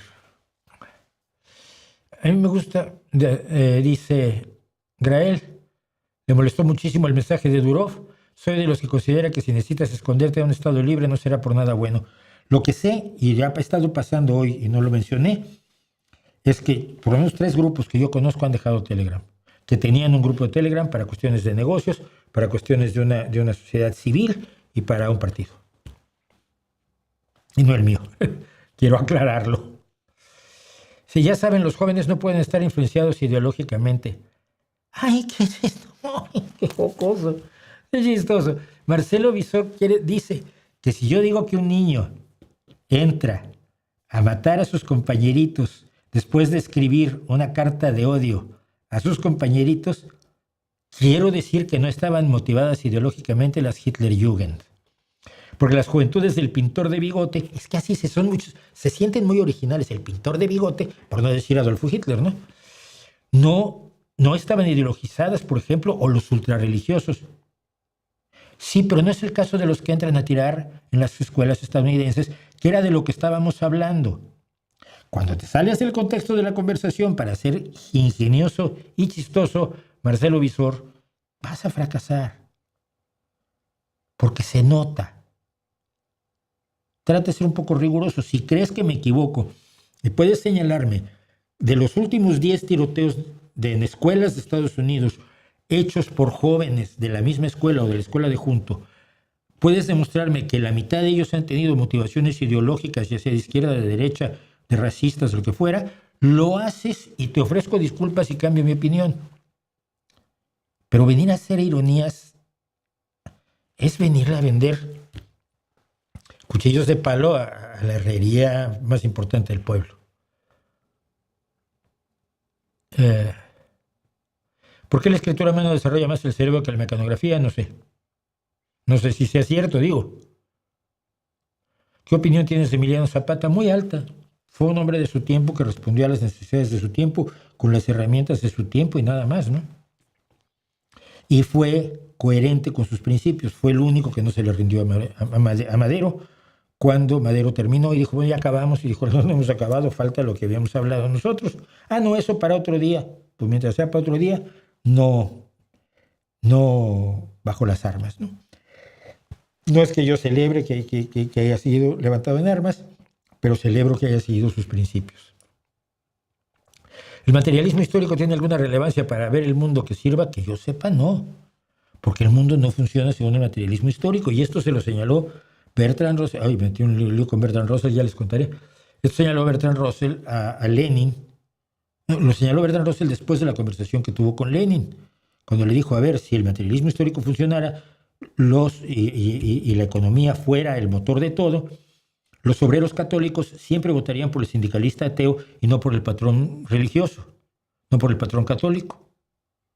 Y lo que vemos es que muchas veces votan por el patrón católico porque hay otras fuerzas en acción en el mundo más allá del simplismo que propone el materialismo dialéctico. El materialismo histórico, perdón. ¿Alguna inteligencia artificial en su herramienta, en su trabajo como traductor?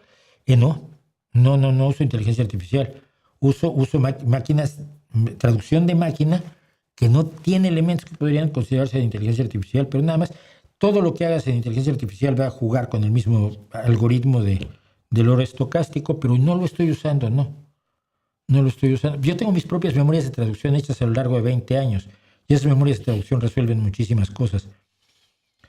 Un problema que vi, por ejemplo, es que la máquina de traducción de Microsoft acaba de decidir que el usted desaparece. El trato de segunda persona de usted desaparece y todos son tú.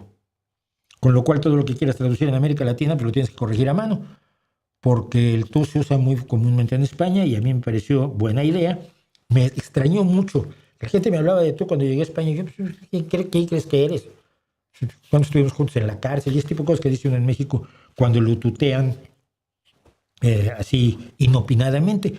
Pero no, resulta que la sociedad española te tuteas, ¿no? Y tuteas al camarero y tuteas al señor mayor que atiende en tal caso, y los pequeños te tutean a ti, tú tuteas a los pequeños y es exactamente igual. Está bien, a mí me parece una costumbre maravillosa, pero en América Latina no. Todavía mis padres, mis tíos le hablaban de usted a mi abuela. Entonces, esa máquina de traducción mete en problemas a los traductores porque reescribe siempre todo, aunque la frase esté how are you, ¿cómo estás? How are you? La inteligencia artificial va, hace todo su trabajo, sus algoritmos y pone ¿cómo estás? Y entonces tú tienes que traducir ¿cómo está usted? Era más fácil hacerlo para el principio, ¿no? De entrada.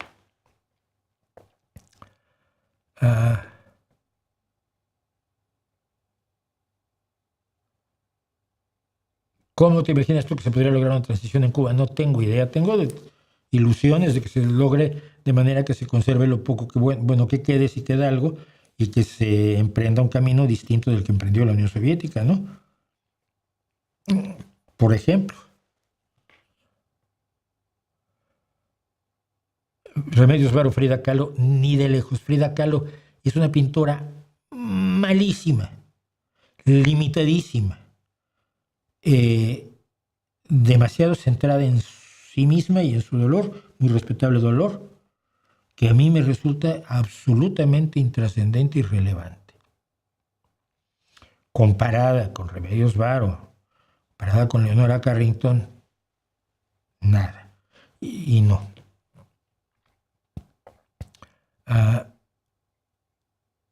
Gracias a ti abandonado coqueteos con pseudociencias.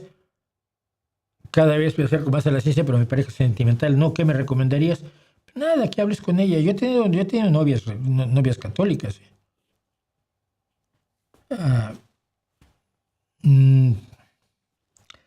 Es que no es más que presentar datos, presentar hechos y cuestionar creencias. Es como se puede hacer adelante. Bueno. ¿Cómo le va a hacer los colombianos con usted y los mexicanos? No te digo, bueno, pues me salto a Fito y me salto otras cosas que estaban hoy. Lo de China, que llevo tiempo queriéndolo hacer, lo de Robert F. Kennedy, lo de la divulgación, bueno, pero si dejo de hacerle caso al chat, creo que pierde esto. Díganme ustedes su opinión. Yo creo que si le hago menos caso al chat y me centro en lo que traigo preparado, pues a lo mejor logro hacer más de lo que traigo preparado, pero no sé si se pierdan cosas relevantes de este chat, de este streaming. No sé qué es relevante y qué no es. No tengo ninguna indicación de si lo que estoy haciendo está bien o está mal, o qué parte está bien y qué parte está mal. Yo viajo a ciegas, hago lo que se me da la gana esperando que les guste. Poco como The Warning, y habrá alguno que quiera un mariachi, y entonces pues, no está aquí mucho rato. ¿Qué opinas del ilustrador Boris Vallejo? Me gusta mucho, pero ya al final ya era demasiado músculo, ¿no? Bueno, sí, al final era demasiado músculo. Me gustaba más Frank Frazetta en todo caso. Vamos finalmente a hacer los comentarios de esta semana, que son no muchos, pero algunos. Y Fito se queda para la semana que viene. Si tienen preguntas filosóficas, háganselas a Fito, por favor.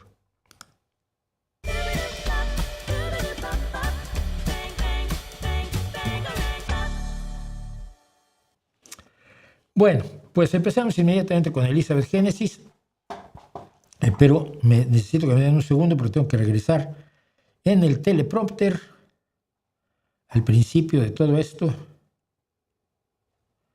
para leerlo allí y no estarlo leyendo aquí, que es el que eso me incomoda muchísimo. Por eso los comentarios los pongo para acá. Dice Lisbeth Génesis 4292 o Lisbeth Génesis, no sé cómo se pronuncia, perdóname. Te faltó mencionar a los testigos de Jehová en el vídeo sobre el peligro de las sectas. Y entonces, la respuesta es esta. No son una secta destructiva. Según los expertos definen secta destructiva. Está la definición de secta de la Iglesia Católica. La Iglesia Católica define secta a cualquier movimiento cristiano que no sea el de ella.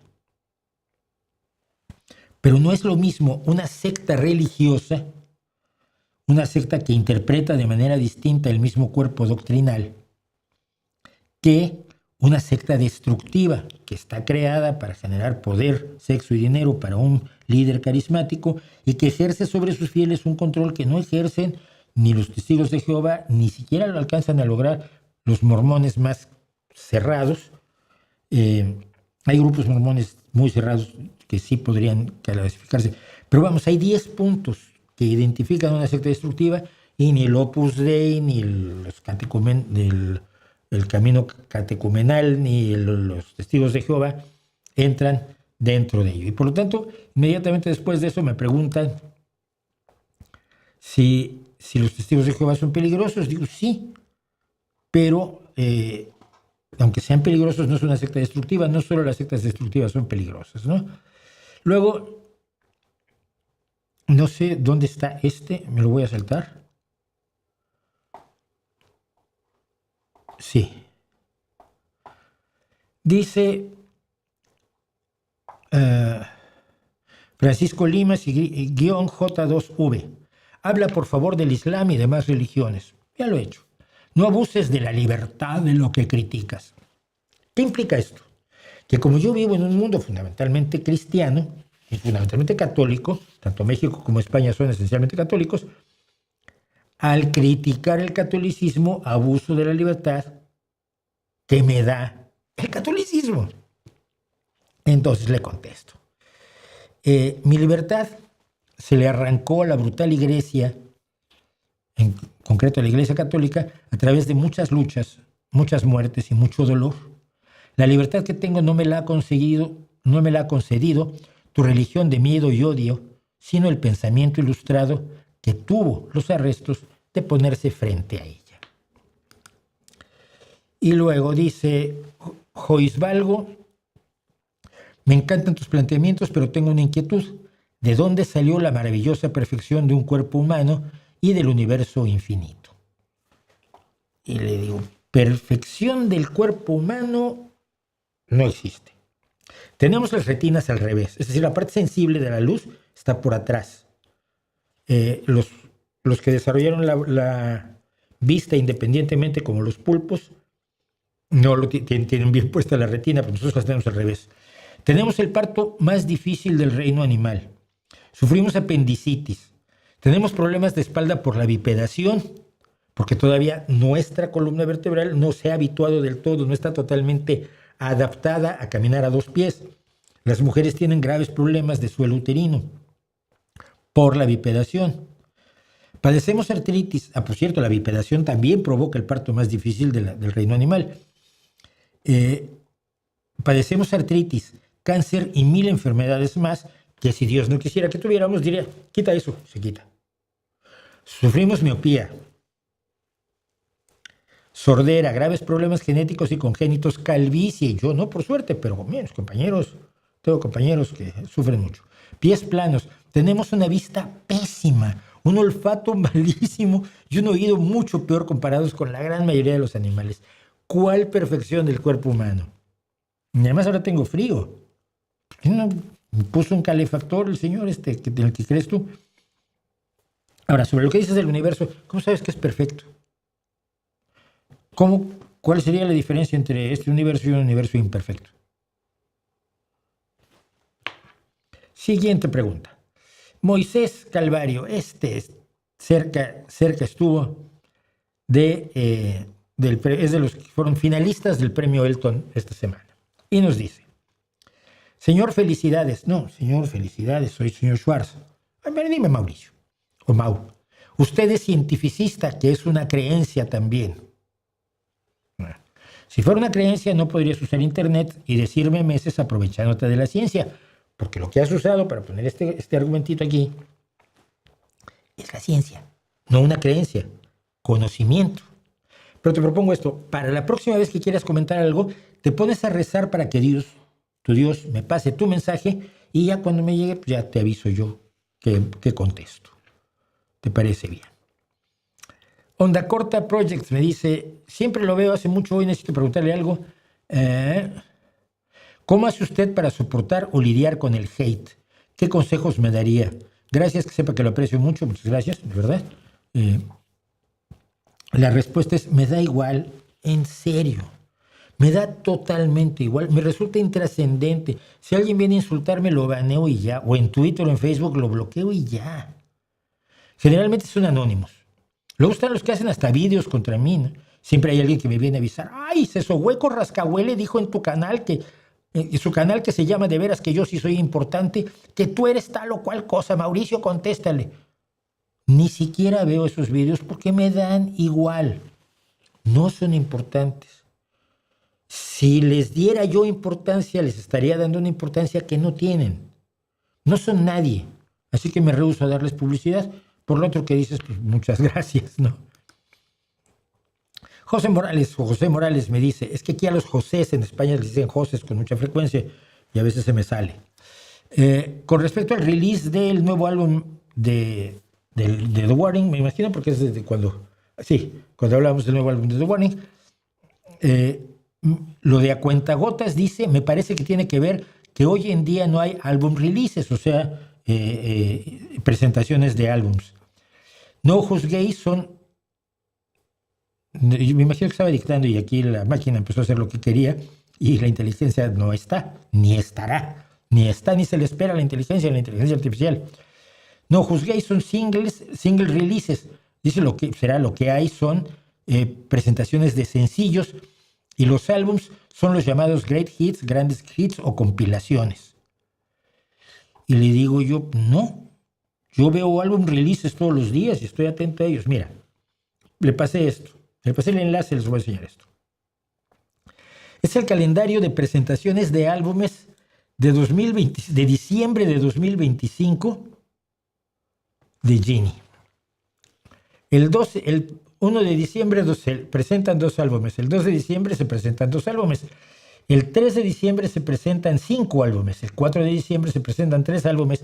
Y el 5 de diciembre, que es viernes, calculo, se lanzaron 61 álbumes. 61 álbumes. Pon que algunos son recopilaciones. Pon que algunos son grandes éxitos. Pero no, la mayoría no lo son. Se lanzan un montón de álbumes. Tu impresión es incorrecta y está equivocada. Y lo siento mucho, de verdad. Dice Ulises M. Manuel Mendoza Reyes, soy seguidor de Sadhguru, de su mensaje más no de su persona, cosa que no me importa en lo más mínimo, y sí reconozco que es verdad que incurre mucho en pseudociencias. Eso no es lo más grave de Sadhguru, sino su nacionalismo. Sin embargo, prácticas como la meditación, el yoga y la introspección, que no inventó Sadhguru, tengamos esto muy claro, sí me han ayudado a mejorar mucho mi vida, mas no lo veo como un gurú o alguien a quien idolatrar. Y mi pregunta, porque esta se las hago a todos, ¿cómo ha mejorado tu vida? Toda la gente que hace prácticas místicas y se queda en ellas, me dice cosas así, mejoró mucho mi vida. Oye, ¿en qué mejoró? Me he desarrollado espiritualmente. Vale, cuéntame cómo era tu espíritu antes, cómo está ahora y cómo ha sido ese desarrollo. ¿Qué es el desarrollo de un espíritu? Yo soy tonto y no entiendo. Y como no entiendo, necesito que me lo expliquen. Eso no es que he ampliado mi conciencia. Vale, ¿hacia dónde la has ampliado? ¿Cuál es la ampliación? ¿Qué espacios hay en tu conciencia amplios, más amplios que los que había antes, no sé, de que empezaste a hacer yoga cuántico con turbo metafísico? ¿Cómo ha mejorado tu vida? Si responde Ulises, pues la semana próxima tendremos otro capítulo de esto. Perkins 7988 dice, vamos a ver a dónde nos llevan las políticas actuales sobre inmigración. Dentro de unos años España va a ser irreconocible. Eso yo lo oí por primera vez, ¿saben cuándo? En 1999, cuando llegué a España. Me dijeron, uy, no, España va a ser irreconocible dentro de 20 años. Han pasado 27 y sigue sin ser irreconocible. Quizás sean apreciaciones mías, sí. Hay barrios donde la inmigración es del 80-90% de la población. Esto crea una sensación, tenemos ya muchos inmigrantes, África no cabe en Europa. Esto va a derivar en un califato salafista, comentario que oigo muy a menudo. Bueno, primero que nada, sí, hay barrios, la gente se reúne en barrios donde están las familias, ¿no? Donde están los que son, por lo menos entienden su idioma y eso. Esto no se lo contesté, pero se los voy a decir. Esto se tiene que romper y lo rompe el Estado. Cuando todos los chinos que hicieron el ferrocarril que dan en San Francisco, pues hacen Chinatown. Cuando los mexicanos hacen el barrio mexicano en tal o cual lado, los salvadoreños hacen el barrio salvadoreño, los marroquíes pues hacen el barrio marroquí, los gitanos viven juntos. Tiende a hacerse esto por una razón meramente de gregarismo humano y de compartir cosas. Pero tengo un amigo en París, la penúltima vez que estuve en París, que estuvimos con él mucho rato, un gran escritor serbio-peruano, nos contaba lo siguiente. Él vivía en un barrio de mayoría asiática, pero es que a él le daban una ayuda al alquiler, porque conforme se van liberando las departamentos, pisos, lugares, viviendas, pues en general, el gobierno ayuda a que gente de otras culturas tome esas viviendas, de modo que se provoca la multiculturalidad. Y entonces nos llevó a comer a un restaurante vietnamita que se te soltaban las lágrimas, pero tenía una mesa gigantesca donde éramos nosotros tres, es decir, el escritor, mi chica y yo, y 16 personas que no conozco, que eran casi todos vietnamitas, salvo dos que eran puertorriqueños, me parece, negros. Pero, ¿qué es lo que hacen? Al hacer que entre a vivir gente a esos barrios, gente de otras culturas, de otras costumbres, de otras nacionalidades, generas que no se provoque la cerrazón. Pero le digo, a ver, a grosso modo, luego dijo esto que es mucho más grave. Seremos un 65% de autóctonos frente a un 35% de inmigración en Canovelles, Salt y Palafrugelo o Santa Coloma de Gramenet. Y le digo, a ver, mira. Primero que nada, los 18 millones de inmigrantes extranjeros, son un invento. De 49 millones de habitantes que tiene España, 42 millones son españoles. Tienen la nacionalidad española, como yo, que la adquirí en 2002. Eso deja solo a 8 millones de residentes extranjeros. Pero esos residentes extranjeros incluyen a toda la gente de la Unión Europea, que no son inmigrantes africanos, ¿eh? Y como hay libre tránsito, aquí hay gente de toda la Unión Europea, incluidos refugiados ucranianos, que no son de la Unión Europea, pero los recibimos. Turistas, trabajadores temporales que entran y se van, que vienen a la recogida de la fresa y se van, y lo hacen todos los años. Y además te falta contar a 3 millones de españoles que viven fuera de España y que afortunadamente no son objeto de persecución. Voy a acabar invitándolo, José Luis Ferreira, porque José Luis Ferreira, el economista amigo mío, el otro día hizo una explicación de por qué todo lo que cuentan de la inmigración es falso. Y yo lo hizo en 8 tweets, me parece. Y yo lo retuiteé diciendo, miren, este es el problema. Cuando alguien con datos y con conocimiento, como un economista, como este tipo, lo ponen frente a una falsedad como la del miedo a la inmigración, les hace esto. Se los destroza a base de hechos, datos, información y estudios. Que es lo que no tiene la mayoría de la gente. Voy lentísimo, ¿verdad? Bueno, nos alargamos. ¿Qué pasa? No pasa nada. Cervandelean 114. Habría estado bien que hubiera mencionado que es con el apoyo de la iniciativa de Podemos. Está hablando de la iniciativa para regularizar a 500,000 inmigrantes que están sin documentos en España y que, como dijo el presidente de gobierno, trabajan con nosotros, viven con nosotros, pagan impuestos, probablemente no paguen impuestos sobre la renta, pero pagan el impuesto del valor agregado y pagan el impuesto de su vivienda y están son en las mismas escuelas que nuestros hijos y es normal que digas, oye, no, pues, ¿por qué van a estar indocumentados? No le explico, mira. ¿Por qué fue el apoyo de Podemos? Podemos se apunta a todos los tantos cuando es una minoría en declive.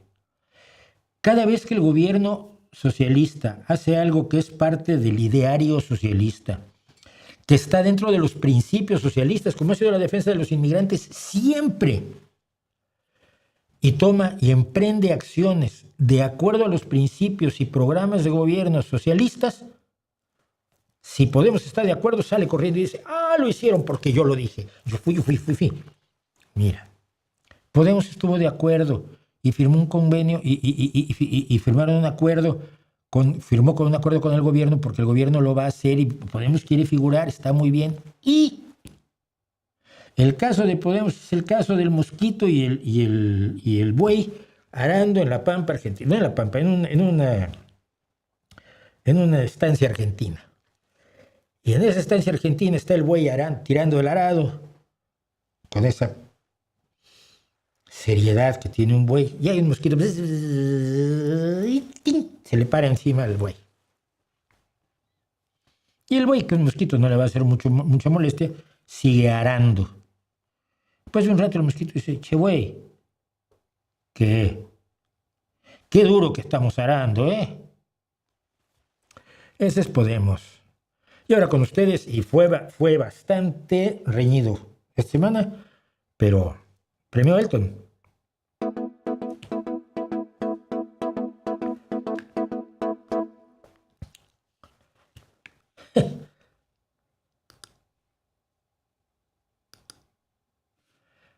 Se me olvida ponerle que sí vaya a la siguiente escena. Ustedes no hagan caso.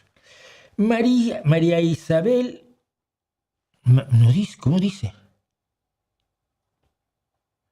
María Isabel Lezama, 2301 dice, como no hablé, en los comentarios no hablamos de ICE, porque nadie me preguntó sobre ICE, viene furiosa conmigo y dice, ¿y los de ICE?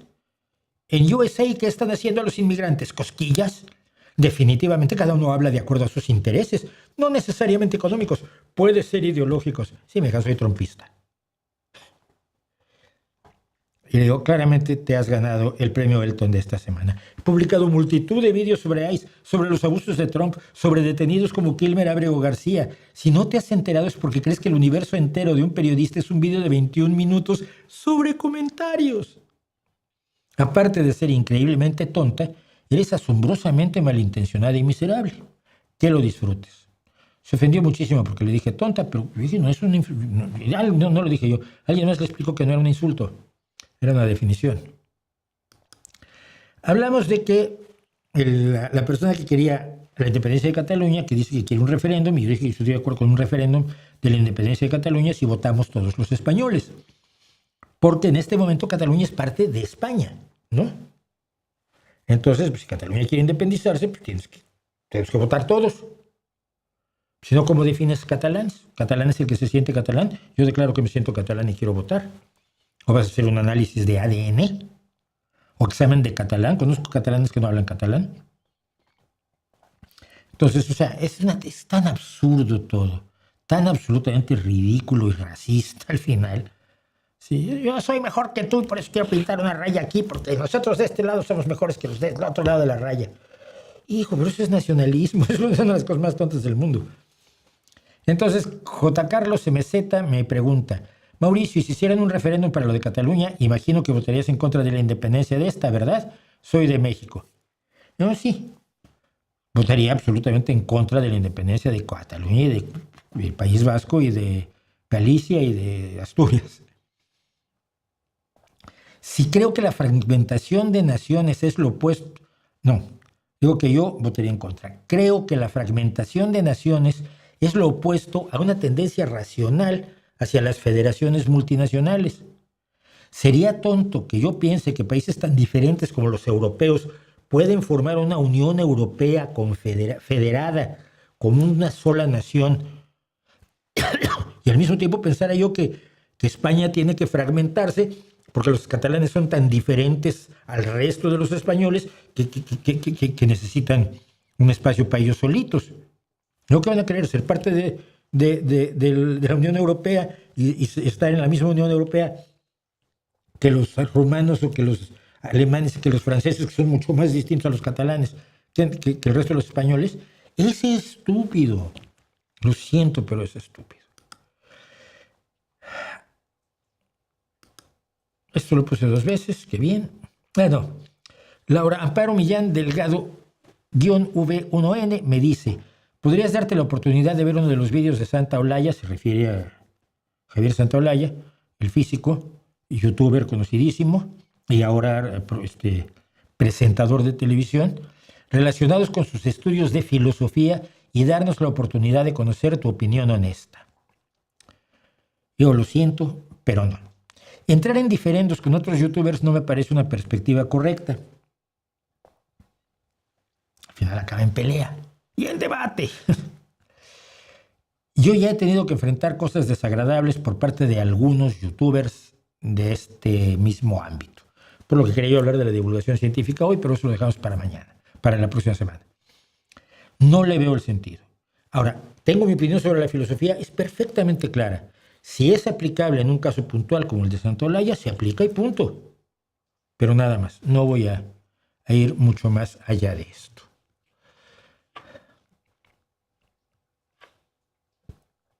Y con esto, pues, terminan los comentarios del día de hoy.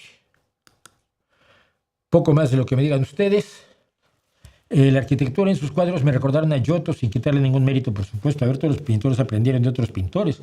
La pintura, el arte, igual que la ciencia, evolucionan, cambian, se adaptan. La filosofía no, la religión no.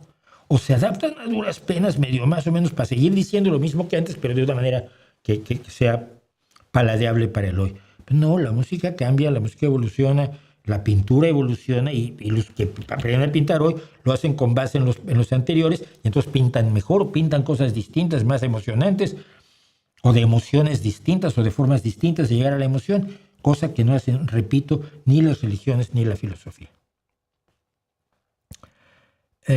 Tendrás gente que le gustan unas cosas u otras, lo importante es que al final todo es interesante. Bueno, eso espero, gracias.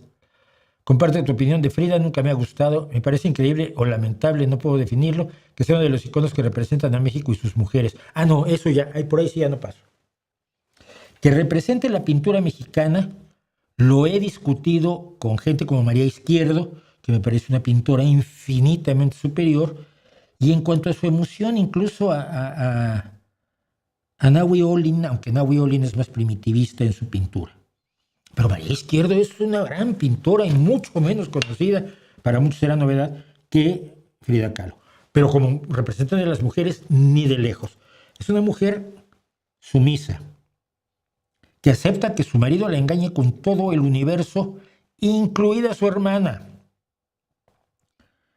Que cuando no me acuerdo si fue Benita Galeana, una mujer que había peleado en la Revolución, le dijo que era imposible que estuviera aguantando esto, que tenían que matar a Diego. Y allí en la casa de Coyoacán, esta mujer, que había sido de armas tomar en la Revolución, estaba con una piedra esperando que se abriera la puerta y entrara Diego para rajársela en la base del cráneo y matarlo. Ya lo habían acordado, y de pronto, antes que llegara Diego, fue Frida corriendo diciendo: no lo hagas, es que lo amo. También lo amaba tanto como para luego ella ser amante de Trotsky, pero es otra historia. Es una mujer sumisa, entregada a un tipo que no era buena persona en muchos aspectos. Ideológicamente estaba muy bien y un gran pintor, no lo dudo. Soy admirador de la pintura de Diego, pero el feminismo tiene su contraparte en la actitud que tuvo siempre ante la vida Frida Kahlo. Sobre todo ante Diego Rivera, ¿no? Entonces, no se la vendan nunca a las mujeres como un ejemplo de mujeres, ¿eh? Está bueno que tengas un segmento de contestar. Además, tienes los comentarios que te explayas divinamente. Gracias. Creo que el chat es interesante que le comentes alguno de esos que le da más frescura al directo. Bueno, pues buena idea. Bueno, un video streaming semanal donde hables de lo que quieres hablar y decir todo lo que tengas que decir al respecto, y un streaming donde interactúes con nosotros. No queda igual. Creo que no queda igual. Y además no voy a hacer 2 streamings a la semana, a menos que sus aportaciones en Patreon y el número de visitantes a este canal, el número de visualizaciones pase de 500,000 al mes a 3 millones al mes. O sea, este canal tiene 9 millones de visualizaciones, un cuarto de millón de un medio billón de visualizaciones al mes, aproximadamente. 500,000, poco más, poco menos. Si llego a 3 millones de visualizaciones, lo hago porque me dedico únicamente a esto. Si llego a una cantidad similar a través de Patreon, lo hago porque me dedico solamente a esto. Si no, no tengo tiempo. Lo siento. Sectas son grupos coercitivos. Lo aprendí con Tamayo, sí. De ahí de España, y Pablo Salum, de Ley de Sectas de Argentina. Bueno, pero Pablo Salum es un señor que está peor que muchas sectas, ¿eh? Él decidió que, como yo dije que la vacuna rusa no estaba aprobada para su utilización en México, para su utilización, ni por la Agencia Europea del Medicamento, ni por la FDA de Estados Unidos, y que por tanto, al no tener validación científica, era un error que México se la estuviera aplicando a los mexicanos, el señor se dedicó a hacer, según me dicen, vídeos y declaraciones por todos lados diciendo que yo era un antivacunas y un fascista. No creo que sea una persona. ¿La pintura de Toledo te gusta? No, nunca me gustó. Ese es el hombre pene, el hombre que hace animales con penes, naturalezas muertas con penes, penes y más penes. No, nunca me emocionó con la pena. No olviden el like. Tengo una duda. Un filósofo una vez dijo que ya todo está inventado. ¿Usted considera que todo ya está inventado en concepto? No. Y esa es la revolución científica. Precisamente la parte que estoy leyendo ahora del libro de Wooton, que voy muy lento con él, es cuando se descubrió que podía haber descubrimientos. Te lo cuento. Y lo metemos en fragmentitos de filosofía que voy a juntar en uno solo para esta semana. Hasta la revolución científica, hasta Galileo, la convicción de todo el mundo era que todo ya era sabido. Que los antiguos, concretamente los griegos y los egipcios, que los griegos sacaron sus ideas de los egipcios, lo sabían ya absolutamente todo. Pero en el transcurso del tiempo, por horrores y horrores de la tristeza, se había olvidado. Entonces, cuando se descubría algo nuevo, se hablaba de memoria, se rememoraba algo que los antiguos ya sabían. Por eso se estudiaba a Aristóteles y a Platón y a los antiguos, tratando de desentrañar cosas que no tuviéramos presentes, pero que ellos ya sabían y podías leer allí. Cuando Galileo presenta sus dibujos de Saturno, que primero aparece con orejas, luego ya se ve que son anillos, pero el de 1610 es precioso porque son 2 orejas de Saturno.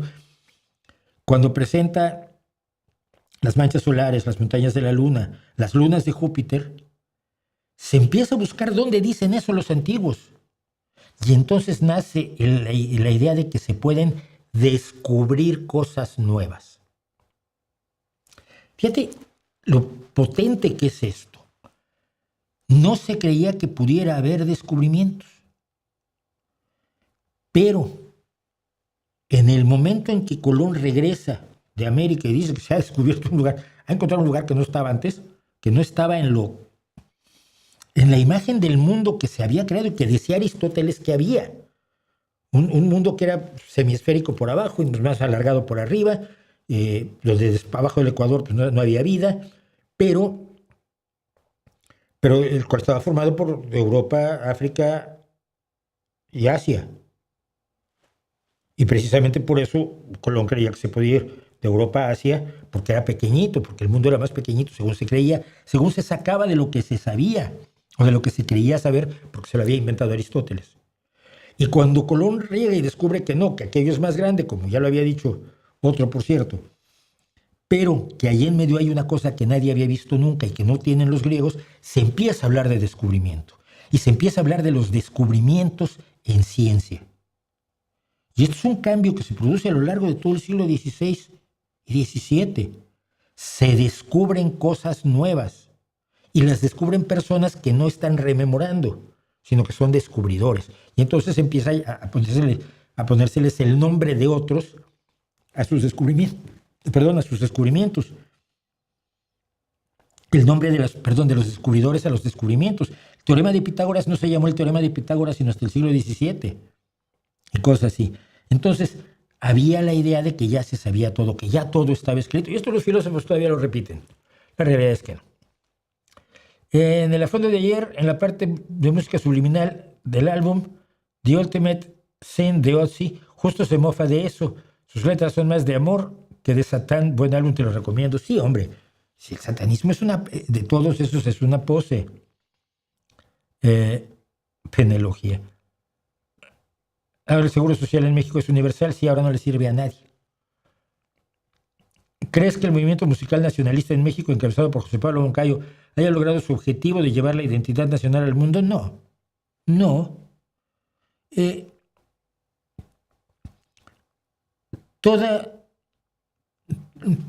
Las únicas personas que tienen conciencia de eso son los que saben mucho de música clásica. El Guapango de Moncayo es maravilloso. Yo he llegado a detestarlo porque lo usaba el gobierno del PRI para todo. Lo que hiciera, cualquier documental, cualquier antesala de discurso, cualquier programa de televisión, cualquier programa de radio, te sacudían el Guapango de Moncayo hasta que lo vomitabas. Y es muy bueno. Pero nada más, es como la Sinfonía del Nuevo Mundo, que toman elementos de la música indígena estadounidense, o como, ¿cómo se llamaba es una pieza de un compositor precisamente serbio que mete música serbia? Todo el mundo lo hace, pero no le llega al mundo. El mundo no está enterado que la Sinfonía del Nuevo Mundo tiene elementos de la música de los indígenas americanos, que cuando llegó la Sinfonía del Nuevo Mundo, ¿de quién es? De Dvorak. Cuando Dvorak fue a dar clases a Estados Unidos, se encontró con esa música y la trajo al mundo. Gente no lo sabe, ni tiene por qué. Así que, no creo que es muy importante que se rescaten y se hagan evolucionar las versiones, las visiones musicales de todo el mundo y se integren y se hagan fusiones maravillosas. Pero eso no creo que llegue tanto como para llevar la identidad nacional al mundo. La identidad nacional no vale tanto. ¿Nos podrías regalar el título del libro que mencionas que vas leyendo en dicha lectura? Sí, es La invención de la ciencia de Richard Wooton. Wooton.